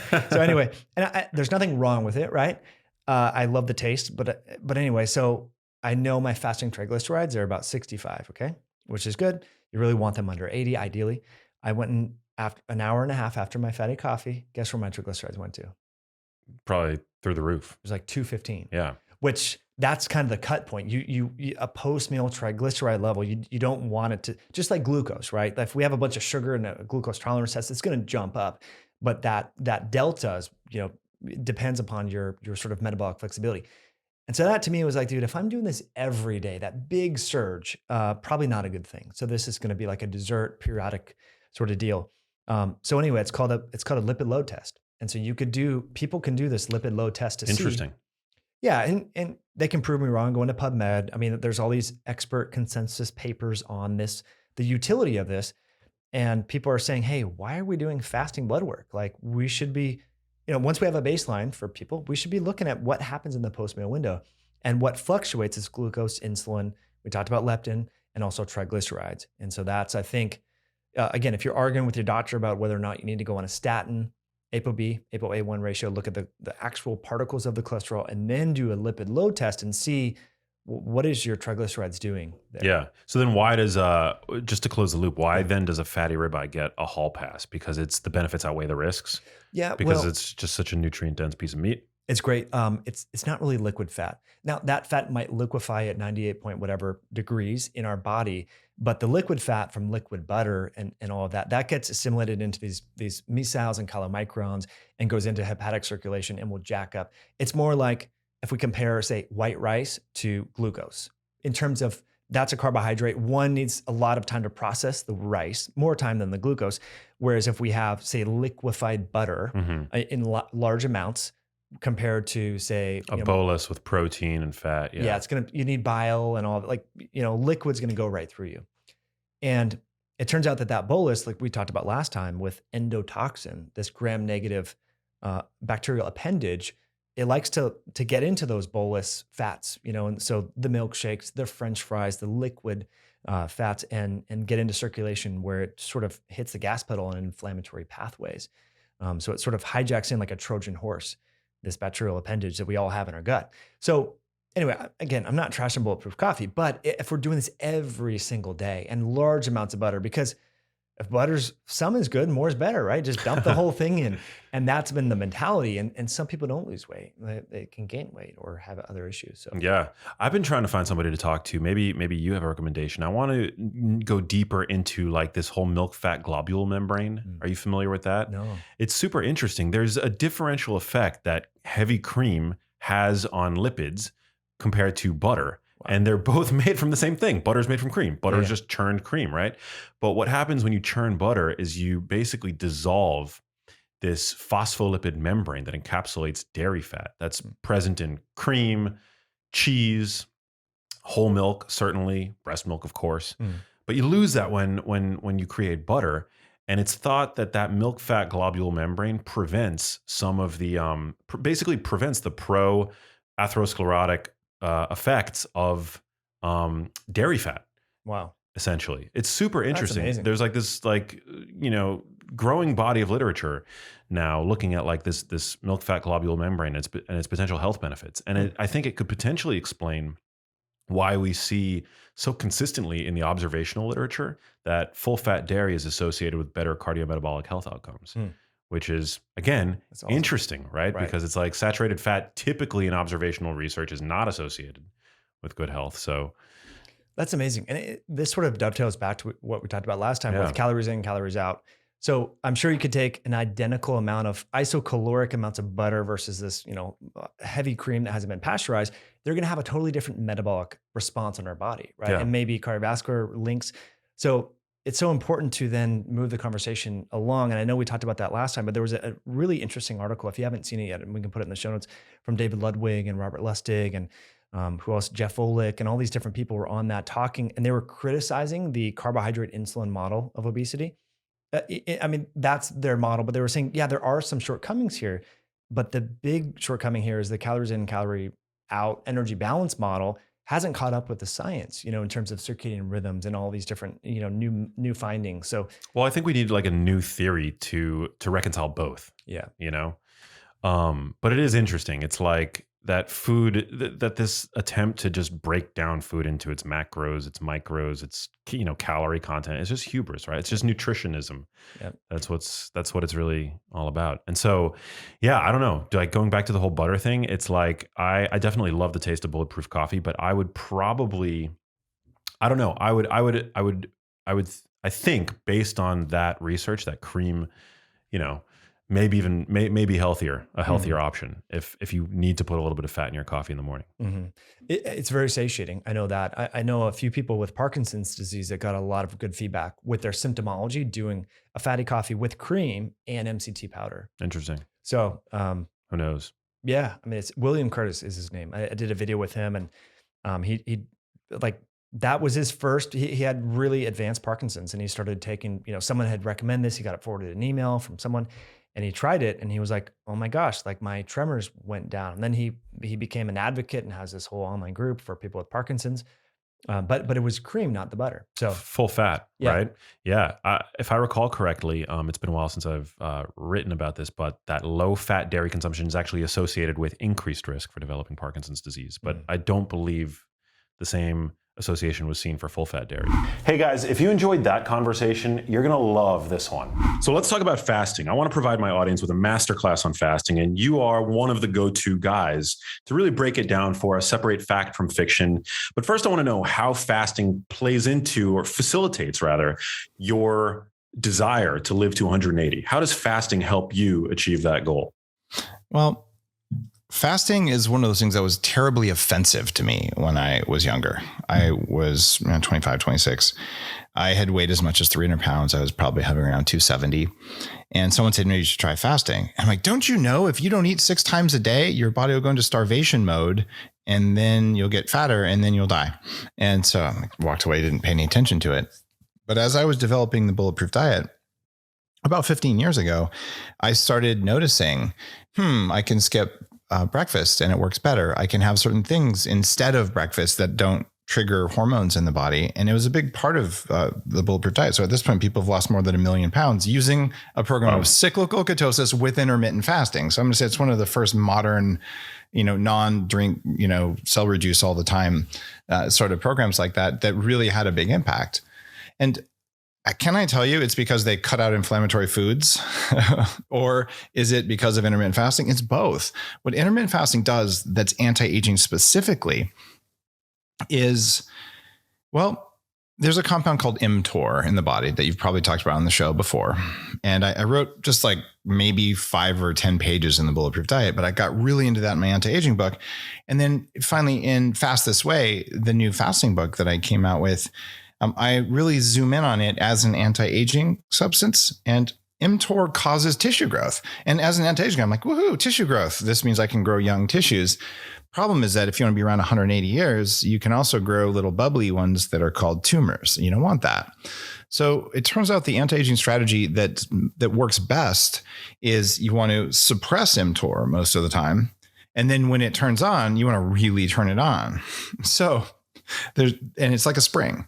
You compress it. And intermittent fasting is one of the three things that compresses the spring. So the more you squish it, the more it'll spike. And when it spikes, you put on muscle, but you don't put on chronic inflammation, which is the dark side of eternal growth. And the three things that work to suppress mTOR, number one is intermittent fasting. Number two is coffee. No, I didn't make that up. The studies are there. I didn't pay for them either. It's real. And the third one is exercise. So when you're doing the program that's in Fast This Way, you don't eat too late at night. So you have dinner at 5, 6, sleep for a while, maybe 8 hours, don't have that midnight snack. And all of a sudden you've already fasted for 12 hours. Maybe you're going to go for longer, maybe not. But when you wake up, you have some coffee. So now you've smashed mTOR down already with the fast. And then you smash it down with coffee. And then you smash it down if you do even 10 minutes of high intensity interval training. You could just do some air squats. That's fine. Some push-ups. It doesn't really matter. Now mTOR is like, quivering and ready to jump up. And then you eat. And when you eat, the number one thing that raises mTOR is insulin. And the number two thing, so in other words, carbs, sugar. Number two thing is going to be protein. So if you, during that fast, if you had no carbs and no protein, you had no insulin effect, you had no raise of the mTOR. Thus, you can have bulletproof coffee during a fast, or just any coffee with butter and MCT, to be really clear. What you end up with after that, though, is this huge spike. So you put on huge amounts of muscle for a small amount of exercise, and you're not hungry the whole time, which is super cool. At this point, 70,000 people have gone through the fasting challenge that's free, fastthisway.com. It's based on the book, and I'm hoping you guys will buy the book. But if you don't, I'll still teach you how to do it, because I thought I would die at max when I was younger if I did not eat many times a day. The thought of missing lunch was like, I'll perform so poorly. I'll yell at people. I'll fall asleep in meetings. And it was all a lie. I didn't know how to do it right. So there's cheats that I think we should get into. Yeah. Wasn't it you that coined the term hypoglybitchy? Probably. I'm certainly popularized it. I think someone said it to me once, like at a coffee shop or something. I can't say that I woke up with a dream and it was in my head. So I heard it, but it was like one of those passing references. And then I was like, I'm going to use that. So hypoglybitchy, that once was me. Now I'm rolling with my yak butter tea. That was my fake rap for April Fools. Well, for those who are unfamiliar with the term, what is it to be? What does it mean to be hypoglybitchy? The more common term is hangry, but it's this feeling that happens when you don't have enough blood sugar, or we'll say enough energy in your brain. Because it turns out energy in the brain can come from burning fat. Your brain, at least parts of it, like ketones, as you well know, more than it likes glucose. But if there's a brownout in the brain, the first part of your brain that's going to say, I don't need that, because we have this graceful degradation in all of our biology. It's like, let's see, did I need to do brain repair right now? No way. I'm starving. That's why chronic things like this, that leads to Alzheimer's disease if you do it for a long time, like Dale Bredesen, a mutual friend of ours, would tell you that. But during that brownout, that's a shorter term one, I say, okay, is it important that I think about stuff, or is it important that I keep tigers from eating me? And the brain's like, hey, I'm running a piece of meat here. I don't want to get eaten. So let's turn off emotional regulation. And literally, you don't have enough energy to notice that you're getting pissed or to control what comes out of your mouth. And then you tell your boss to go F himself. And you tell your significant other, something that's just unkind. And then you go, what kind of a bad person am I? And you're actually not a bad person. You're a person who didn't have enough energy to be who you are. And the reason that I decided to write a book on fasting, which I didn't want to, my publisher pushed me to do it, is that, look, step 1, don't eat for a while. Step 2, it's good for you. Here's 25 studies. There, it's a book on fasting. And that's been done. And I wasn't interested in it. But I realized the reason most people never fast is that they think it's going to be unpleasant. They're going to be hungry. They're going to be hypoglybitchy. And I was so afraid of being hypoglybitchy that when I first did a 4-day fast, actually first did any fasting really, I hired a shaman to drop me in a cave for 4 days where there's no people and no food. So I can't cheat. And if I yell at something, it'll be the wall of the cave or a cactus. And I write that whole story throughout the book. So the book is half psychology. And that was the hard part of fasting, was realizing you're not going to be hungry. And then when I see thousands of people in the Fast This Way challenge saying, I can't believe this. I'm 52 years old. And for the first time in my life, I went 24 hours without food and I didn't notice. And I'm like, yes, we can create kindness with fasting. We can create resilience in people who are hard to program with fear just by having that done. And that's why it's such an important thing. And it costs less money than making breakfast. Like it's a very high ROI, I promise you. Wow. What is the dietary pattern that helps to encourage this chronic hypoglybitchy syndrome? Well, one of the things that people do, and I was a raw vegan for a long time. I've been on every diet on the planet before I decided, good God, I'm going to have to come up with my own. It's that you have carbs for breakfast. And when you do that, you set yourself up for cravings all day. Like if you want to have some blueberries or some raspberries that are low sugar, fine, whatever. But if you have substantial amounts of carbs instead of fat and protein for breakfast, you simply are going to be hungry at 10 a.m. If you ate breakfast right, if you even ate breakfast, at 10 a.m., you shouldn't care about food. And if you're craving a bran muffin or a bagel or a donut or whatever the heck it is you would normally eat, then you seriously screwed up on your breakfast. Like you look back throughout the history of the space program. What do the astronauts eat? They can eat anything they want before they go up. The vast majority, eggs and bacon. Not eggs and bacon in 15 slices of toast. It's eggs and bacon. And the reason for that is they had stable energy and they weren't distracted and their brains worked. Instead, if you give them graham crackers and cornflakes, I mean, Max, you probably know where those foods originated. You know the story behind those? William Kellogg, right? Wanting to get American hot red-blooded boys to quit masturbating. Wasn't that it? Wasn't that the story? It. He created foods specifically engineered to lower human sexual desire because it's the root of all evil. Of course, that lowers testosterone, which is not the root of all evil. Testosterone is the root of all motivation. So, and that's true in men and women, by the way. It's a different level, but in both men and women, it is a source of power for you. It's not to go to the bedroom. It's to change the world. And so why would you have that for breakfast? You wouldn't, but a lot of us still do. So we can change that behavior. Number one, have nothing. And the 3 hacks in Fast This Way that you can have during a fast that allow you to maintain that suppression of insulin and mTOR. Number one, you can have a cup of black coffee. And the reason you do that is coffee itself suppresses hunger. Coffee also doubles production of ketones, just the amount of caffeine in 2 small cups of coffee. And that's a human study. So what does that mean if it does an improvement in ketones? Why should you care? Maybe you're not on a ketogenic diet. There's a study that I reference in the book out of Australia of women who just do an intermittent fast for 12 to 14 hours 3 times a week. And their ketone levels go up and up and up over the course of the week. And if you're new to the whole keto thing, one of the benefits of going in and out of ketosis and having ketones present sometimes, in addition to metabolic resilience and flexibility, ketones suppress hunger very handily. So that cup of black coffee raises your ability to have fat burning and it makes you less hungry. That was pretty easy. And just don't put sugar and milk in it because that's not going to work because that's going to raise your insulin.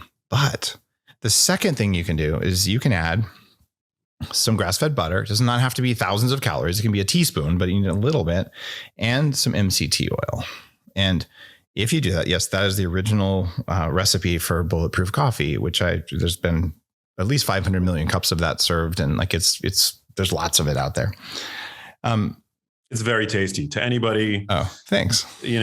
Thinking to themselves that how could butter and coffee possibly be a palatable combination? It's really good. I mean, it's really tasty. It tastes like a creamy latte, right?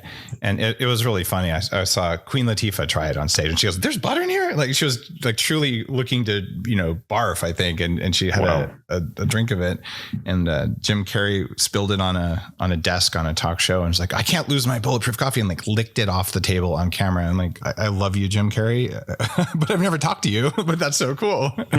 And so yeah, it's palatable, but more importantly, there's two kinds of fast. There's a working fast, and then there's a spiritual fast that I write about in the book. So this is for working fast, what I'm talking about here. A working fast is you want it to actually show up today. You don't want to be hypoglybitchy. You don't want to be distracted. You don't want to be thinking about food all the time. You want to be in the zone, at least as much as you were when you had, Pop-Tarts for breakfast. That's a low bar. we can do that. So this is a way of getting energy into the body without changing insulin, without negatively affecting mTOR. So I'm like, okay, I'm still in this anti-aging mode.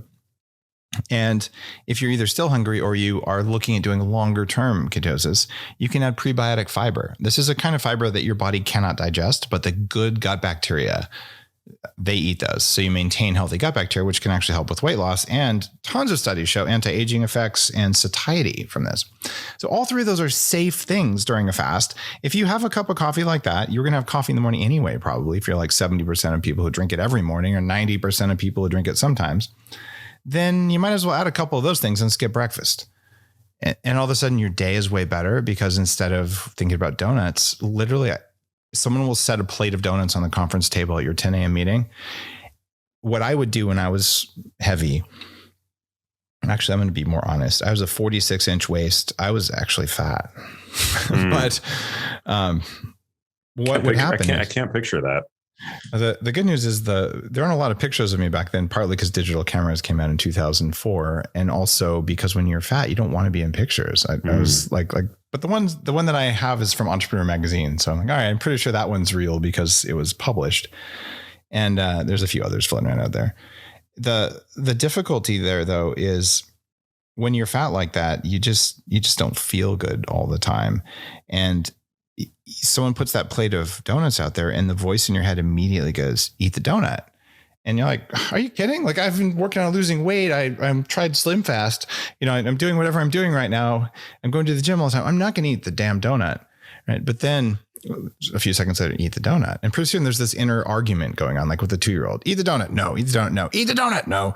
And pretty soon, just like a parent who's being pestered by a kid, and I'm a father of 2 kids, so this is from personal experience.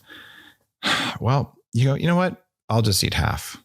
I'll eat the jelly out of the jelly donut or whatever it is you were going to do. And then afterwards you go, God, why did I do that?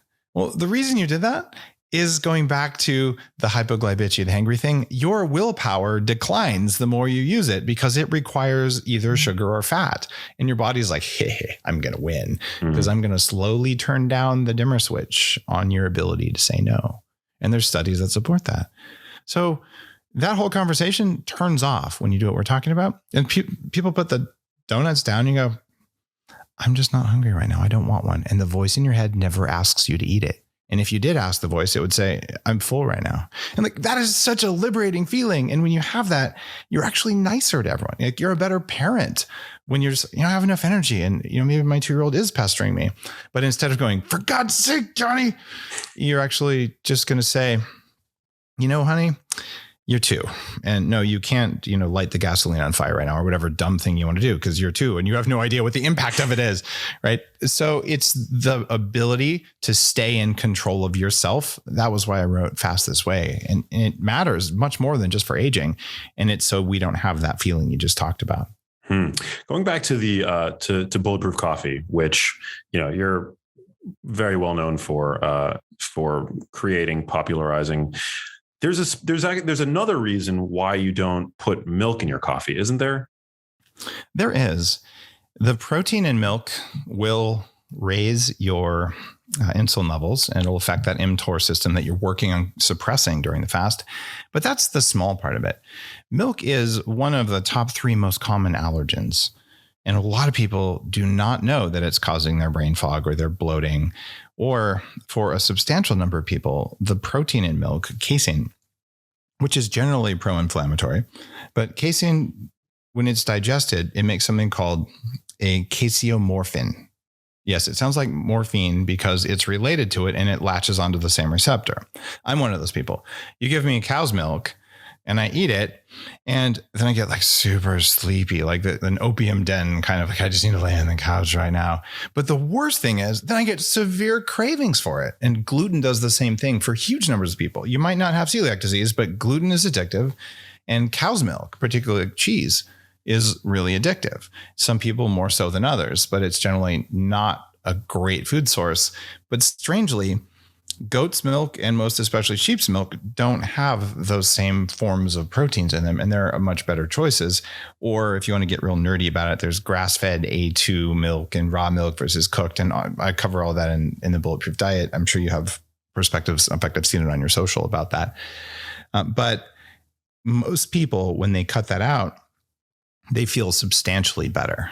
And since that's a part of it, the other dark side of these molecules is that milk protein specifically binds to polyphenols. Now, polyphenols, colored compounds in fruits and vegetables. And I recommend in my aging book 1 to 2 grams in total a day. If you're like most people, you get most of them from coffee. That's the number one source in our diet. You probably get some from chocolate and blueberries and herbs and spices and, some kind of colored vegetables, but they aren't that rich in it. They're mostly water and fiber. So coffee is important that way. Why would you put milk in the coffee if the milk sticks to the polyphenols so you don't get the benefits? And people could say, well, there's no science behind that. Actually, there is. In the UK, given the amount of black tea that we drink over there, you should have a very low incidence of stomach cancer because black tea reduces stomach cancer, but they don't have that. They have a higher incidence of it. And the reason for that, and the study that I'm talking about, is they always put milk in their tea. So they're not getting the benefits of the tea. So why would you steal the benefits of your coffee by putting milk in it? You should at least put one of the various plant milks, most of which aren't very good for you anyway. But putting cow's milk in coffee is a fool's errand. Putting cow's milk fat in your coffee is an upgrade. So it's not like milk is one thing. It's milk sugars, milk fats, and milk proteins. The proteins, not so good. And then I see people trying to knock off the recipe, and they're putting milk protein isolate in coffee, which totally cancels out all the goodness of the coffee. I'm like, why would you do that? Come on, put in a clean protein. Let's see some collagen. So interesting. So butter is exonerated because it's largely dairy fat. There are very, very trace amounts of casein, of lactose in butter. If you want an even more pure version of bovine butter, you would then reach for ghee. Is that correct? There's one little step in the middle. The sort of the lowest level street butter, grass-fed butter. So it's not really that street, but it's probably mechanically separated butter. But if it says cultured butter, that means bacteria has gone in and eaten probably all of the lactose and most of the protein. And cultured butter is higher in butyric acid, which is really good for you to eat. So in fact, it's named after butter, where it comes from. So cultured butter is probably going to be tolerable. And if that isn't, then you go straight to ghee, as you're saying, which is the cleanest of all. That is clarified butter, where you use gentle heat and all of the sugars and proteins crystallize and drop to the bottom. All the water goes away and you get pure butter oil. Interestingly, Max, I funded some research at the University of Washington with a gentleman named Gerald Pollack, who's been on my show a few times. Has he been on your show? No. Okay. He's a research scientist who, I'm going to say, discovered or at least popularized exclusion zone water. And this is a really important thing that most people don't know about. When you drink water or any liquid, it's normal. They call it bulk water. And then your body places that water next to cell membranes, which are made of tiny droplets of fat. And then it heats the water at 1200 nanometers of light. In other words, body heat. And it changes the water's stickiness, its viscosity, so that it can be used to make energy or fold protein. So it's basically biocompatible water. You can see this on a microscope. So this is not debatable that there is a change there. So what Dr. Pollack did is he said, what would happen with pure butter oil, in other words, ghee, versus, say, MCT oil versus other stuff? And how big of an exclusion zone will you find? And he said that he found the biggest exclusion zone he'd ever seen around butter and MCT oil. And this explains why, if you put a scoop of butter in your coffee and let it float on top and drink it, it's just going to be gross. But if you blend it for 10 or 20 seconds, it's the tiny droplets of fat interacting with the water, so that when you drink the water in the coffee, your body says, oh, great, water I can already use. It's the same state as the plasma in my blood. It's usable water. And I learned the science on one side, but the original invention, if you want to call it that, is from Tibet. the Tibetans drink yak butter tea. And I was when I discovered this idea, and obviously it already existed, so I didn't discover it. But when it entered my realm of awareness, I was in a little hut at 18,000 feet elevation in really the middle of nowhere, like a 5-day 4-wheel drive in Tibet, in western part of it, in Mount Kailash. And a little Tibetan woman makes yak butter tea. Now, the sane part of me says they don't have a dishwasher. They don't have running water. It's a quarter mile to the stream. Why would you do this? They pour tea into a butter churn, add the butter, and then they sit there, cha-chunka, and 10 minutes. And I'm thinking to myself, why don't I just drink the tea and eat some butter? This is dumb, right? Typical Westerner. And then I drink it and it doesn't taste great or bad, but all of a sudden my brain turned on. I'm like, what just happened? I should feel like I have no air and I'm dying because it's high altitude mountaineering territory. I felt amazing. And I drank 20 more cups of it. And I still felt amazing over the course of the day. Wow. And I came back. That was the genesis for the experimentation that led to Bulletproof Coffee. They couldn't tell you the science, but they figured out, let's see, we live in a place with no air and almost no food. How are you going to do it? Well, maybe instead of using our body heat to change the water, we'll just do that in the butter churn and we'll drink it. Bulletproof Coffee uses that same thinking. And now I've got the science to prove it. And when you do that during a fast, your body says, great. A lot of people notice they're cold if they're fasting. You ever notice that when you do a longer fast? Yeah. So actually, it's because you have less energy coming in and your body says, do I really want to make body heat to transform water? Not really. I don't want to make body heat because I'm low on calories and I haven't kicked over into ketosis. I'm not burning fat, etc. Well, if you kind of do that every day because you live in a part of the world where you can eat lichen, you can eat barley flour, and you can eat yak butter, and there's not much else, you're probably going to do that outside the body. And so we're doing the same thing. I think it's fascinating. And during a fast, you don't get cold when you do this. Even with just a trace amount of butter, it could be half a teaspoon. You still get that benefit. I love that. And thank God we have, Vitamixes today. You don't have to stand there for 10 minutes churning your coffee with the butter. That sounds like it would make morning routines pretty difficult. It's funny you say that. What I noticed, and I'm sure it's changed, this was in 2004, but we didn't have the rechargeable battery powered hand blenders. So the wealthy Tibetans, this is a nomadic people. If you had 2 yaks to carry your belongings, you had a car battery and a blender. I'm not joking. And you would use that to make the coffee in the morning. And if you had 1 yak, you couldn't have a car battery and a blender to do that. So then you would have a hand churn. Now I'm sure it's all rechargeable USB, much easier than it was, but it's a real thing, Max, this blending. And I tell you, if you pour milk or cream in there, it does not work. Yeah, I can second that. Bulletproof coffee, super tasty. I love it. I don't drink it every single day, but when I do drink it, it feels like a treat and it's like incredible. Yeah, I don't drink it every day either, to be really clear. Sometimes when I'm fasting, I just do black coffee. Like there's 3 fasting hacks. You don't have to do it every day. And I do it some, not others. So I don't want people to feel like they have to do it.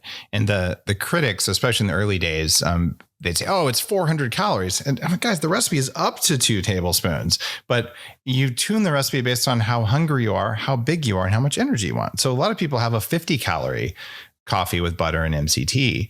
And a lot of people, they'll blend whatever coffee they have and things like that. So I'm always working on new stuff, and I'm actually doing a new line of coffee that isn't a part of Bulletproof. That's a part of my new Upgrade Labs company, because we needed a coffee that goes in the coffee shops that are going to be part of the Upgrade Labs franchise, which is happening right now around the country. Oh man, Dave, you're always doing cool things. Okay, I want to get back to fasting. So all right. You've offered your 3 fasting hacks, which is amazing. At what point should people then be, what time in the day do you recommend considering having your first real meal, your first bolus of carbs, protein, fiber, et cetera? Well, there's a chapter in Fast This Way on how to reset your circadian window using timing of light and food together. So this answer is going to be an optimal answer that no one's going to do. So I'm going to tell you perfection, and then you can tune it. 2 billion years ago, we were ancient bacteria driven entirely by sun and food availability. So at noon, the sun's directly overhead. So we're getting light from all spectrums coming down at this angle. And the algae, which is our food source, is most abundant between noon and 2 p.m. So we expect most of our calories between noon and 2 and bright lights from overhead. If you stick to that, you're going to be healthiest and longest lived. 2:00 is a crappy time to have lunch if you have a job and a life. So what most people, including me, do most of the time is you have a late lunch and or an earlier dinner. For me, dinner is usually around 5. I don't like to eat after 6 p.m. And when you do that, magically, your sleep quality it's so good. But if you eat at 8 p.m., your sleep quality is nowhere near as good. And I've been tracking my sleep for 15 years. And I was CTO of one of the risk tracking companies and a co-founder of it years ago. So like I really am into that. I know, man, you put food out there at 8:30 at night, I actually don't want to eat it because I know that I'm going to wake up the next morning without having had a very good night of sleep. So there's your answer. 2 p.m. is ideal. You're probably not going to do it. So have lunch at noon if you want to. Just have an early dinner and you'll be just fine. But wait, so are you saying that you break your fast at 2 p.m. and then you eat dinner at 5 p.m.? So you create a 3-hour feeding window for yourself? 3 or 4 hour eating window. That's a different podcast. That's a different episode. A 3 or 4 hour eating window is what I usually do. So today, when we're filming this, it's around 2 p.m. I ate at 1:15 because we were having our podcast starting at 1:30. So that was when I broke my fast. And then I'm going to have dinner again at 5. And it's hard. My metabolic rate is 2,900 something calories a day. And that's because I'm relatively muscular and I'm tall and I have big bones. And at least that's what my mom said. And so that's my measure thing. At Upgrade Labs, we measure your metabolic rate. So it's hard to eat 3,000 calories in one meal. Even if you're pounding the butter, you just can't do it. And I don't want to undernourish myself. So having 2 meals relatively closely spaced works. I just tell you I'm not going to eat at 8:30 at night because that just sucks. But you have to then eat a lot at each of those meals, right? If you're trying to fit all of your calories, all of your nutrition in 2 meals, I mean, you must be like stuffed. I feel great. And I had 4 sausages, and we make them because I run an organic permaculture regenerative farm. So these are 4 sausages from our own animals, which is a sizable amount of protein. I didn't actually weigh it, but it's probably about a pound, I would guess, of protein. But there's moisture in them and all that. And there's no fillers other than herbs from my own garden. So it's kind of cool to control your full food. I had some soaked and reheated rice that was cooked with MCT oil. So it's got resistant starch, but it has some carbs. I'm not on a 0 carb keto kind of phase. And then I had some steamed veggies, and then you're good to go, right? That's pretty much what it is. But it was, sizable. And when I have dinner, I won't even be that hungry, but I'll make sure I eat enough. And if I do any of the biohacks that put on muscle quickly, which I'll probably do today, I'll eat more than I want. But then tomorrow morning, I'm just not going to eat. Love that. Very interesting. But I got to ask, when talking about fasting for longevity, is there a less extreme version? Like, what do you advocate for people who do have 9-to-5 jobs? They get their lunch hour from 12 to 1. It's so easy. You have dinner at, by 6, even 6:30 earlier is better, but you got to drive home and have time to prepare it, whatever. So eat dinner as early as you can, but let's just say you finish by 7. Okay. And you got 3 hours before the 10 o'clock bedtime, if you really have a 10 o'clock bedtime. And I'll assume you sleep 8 hours, even though you probably really go to bed at 11 and sleep 7 hours, but it doesn't matter. So after dinner, you stop eating. So you got 7, 8, 9, 10, and then you sleep for 8 hours. You've already fasted for 11 hours when you wake up at 6 a.m., if you actually wake up at 6 a.m. So let's say you just wait till 8 a.m. to have any protein or carbs. You just did a 15-hour fast. It wasn't that hard. Most of it was when you were asleep, right? That's doable for all of us, right? And if you're saying, I just didn't want to mess around with having some eat at 8, so I just put some fat in my coffee, blended it up, I drank it, and I didn't notice until noon. And then you go have lunch, and you're thinking, wait, if 6 a.m. was a 12-hour fast, 6 to noon, that was another 6 hours. You just did a 14-hour fast, and you didn't notice. Okay. That is what so many people do now. In fact, the other reason that I wrote Fast This Way, Max, is there is a problem. Okay. We have the keto bros. You and I both know them. If you eat another carb, you're a bad person.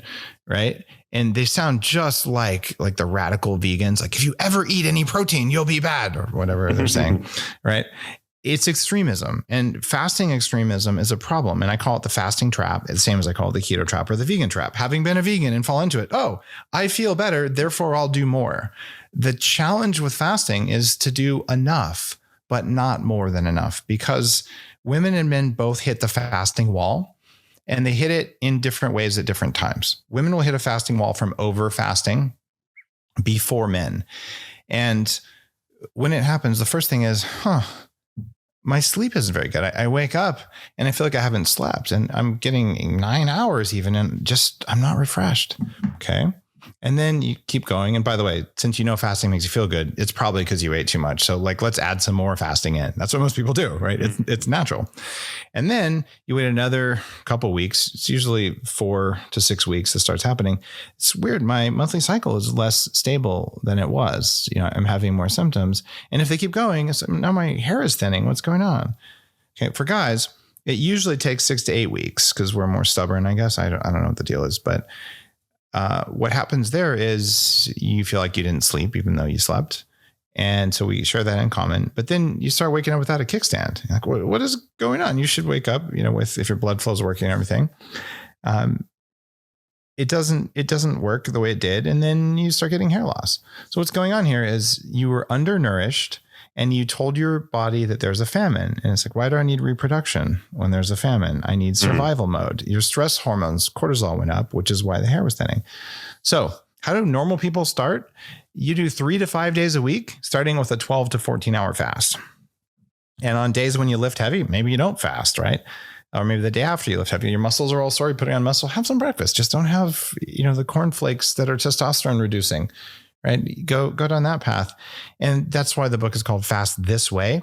There is no correct fasting window for any one person, much less for everyone. It is dependent on how much emotional stress. Are you getting sick? In fact, the type of sickness affects whether you should fast. We can talk about that in a bit. It's really interesting. And you go through and you say, you know what? I am going to fast for the right amount for me today based on my current state. And minimum 3 days a week, 12 hours in studies starts to have a positive effect. Everyone can do 12 hours. Like, you've got this. Just don't have a midnight snack. You're going to be okay. Yeah. By the way, kickstand as a euphemism for morning wood, which is a euphemism, of course, for morning erection. That was a first. I've never heard that before. So thank you for that. It seemed less Beavis and Butthead than morning wood, but I've been looking for one for a long time. If you have a better one, I'm all ears. Well, I'm of the Beavis and Butthead generation. Me too. That's that's what I think of. You mentioned that it's better to have an earlier dinner. Why is that? Is that purely for sleep quality reasons, or are there other reasons for that recommendation? There are 2 primary signals of circadian timing. And the first and most powerful is light. And that's why my company, True Dark, makes not just blue blockers, but very carefully designed things that block more than blue to control the type of light, which is a nutrient that goes in the evening. So if you screw up your light, food timing doesn't really matter as much. But food timing is the second most important thing. So it's that combination of the two. And going to bed with a full stomach, it doesn't just kind of harm your sleep quality. Your body has work to do when you're asleep. And a lot of that work is restorative, anti-aging repair work. When there's food in your stomach, some percentage of your energy is going towards breaking the food down and making more energy. It's just like if you're playing Minecraft, you have to spend more credits or whatever in order to build infrastructure in order to do better later. Well, that's digestion in humans. So what we're looking to do is say, okay, when I'm asleep, can all of my energy go into repairing my systems instead of some of it going into breaking down the steak I had for dinner? Because you won't have enough energy because the body says, I have to break it down or it's going to spoil in there. You don't want that. So then you're actually depriving yourself of a full night of recovery by going to bed with a full stomach. Wow, very interesting. Also, digestion just doesn't work as well, I find, late at night. Peristalsis slows. You're not as insulin sensitive late at night. Yeah. I find, just anecdotally, that if I eat something really late at night, something that's normally very agreeable to my digestion, but I just happen to eat it later than normal, the next day I feel like my digestion is off. I'm more bloated. This is all really good advice. I'm curious, you're obviously a very public persona. You're very active on social media. What would you say are some of the major things that people tend to get wrong when it comes to fasting? The number one thing people get wrong when they're fasting is they think a juice fast is a fast. If you're having sugar, it's not a fast.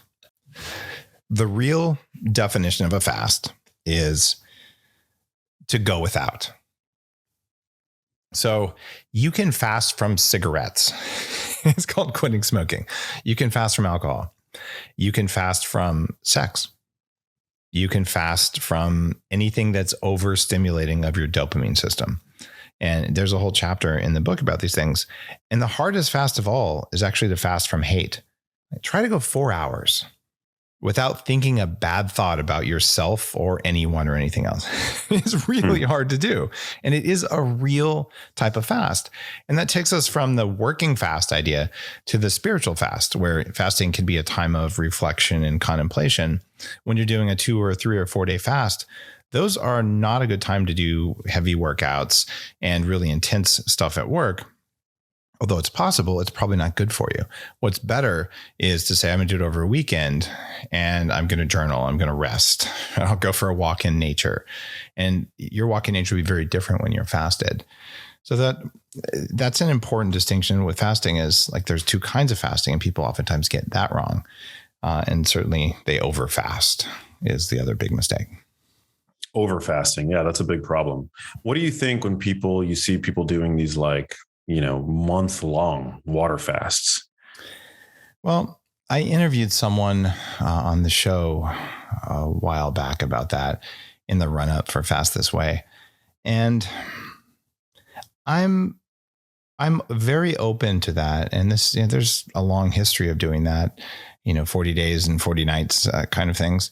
I would just say if you're going to go more than about a week and you're not experienced, especially, you really should have medical supervision.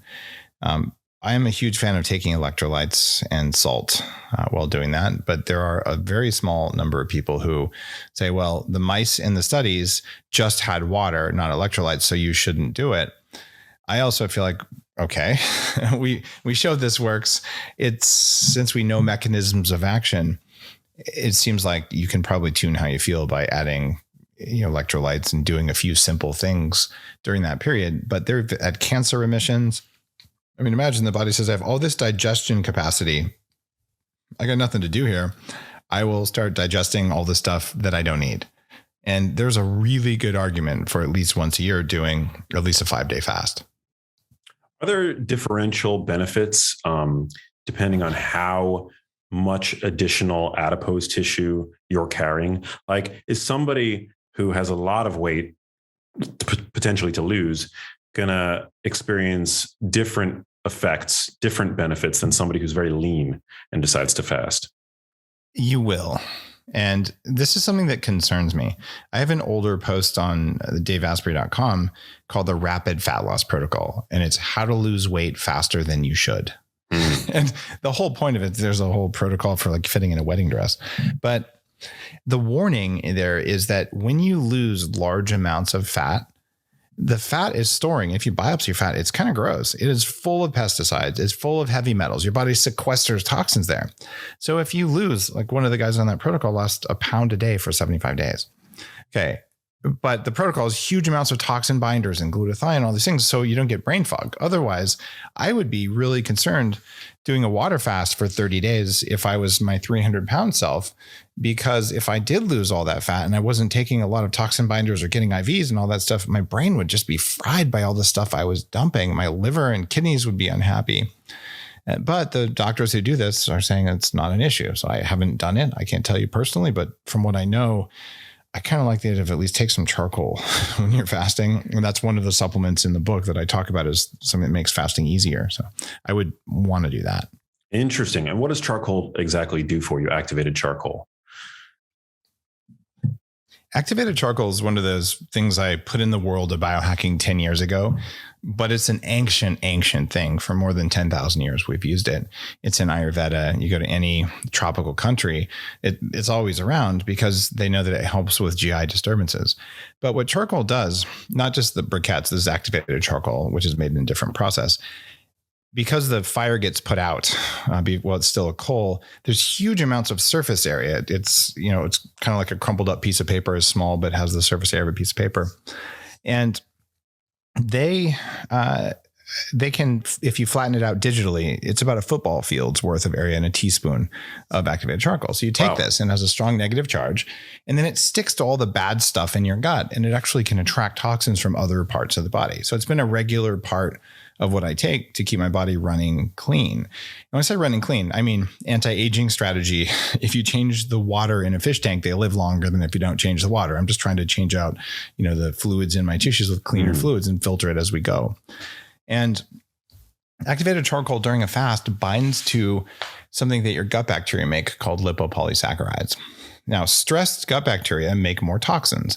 They can't run away or fight you, so they make toxins if they're stressed. What stresses them? No food or no carbs. So if you go keto for a long time or you fast for a long time, they start looking around going, what do? I don't know, but let me secrete some toxins here.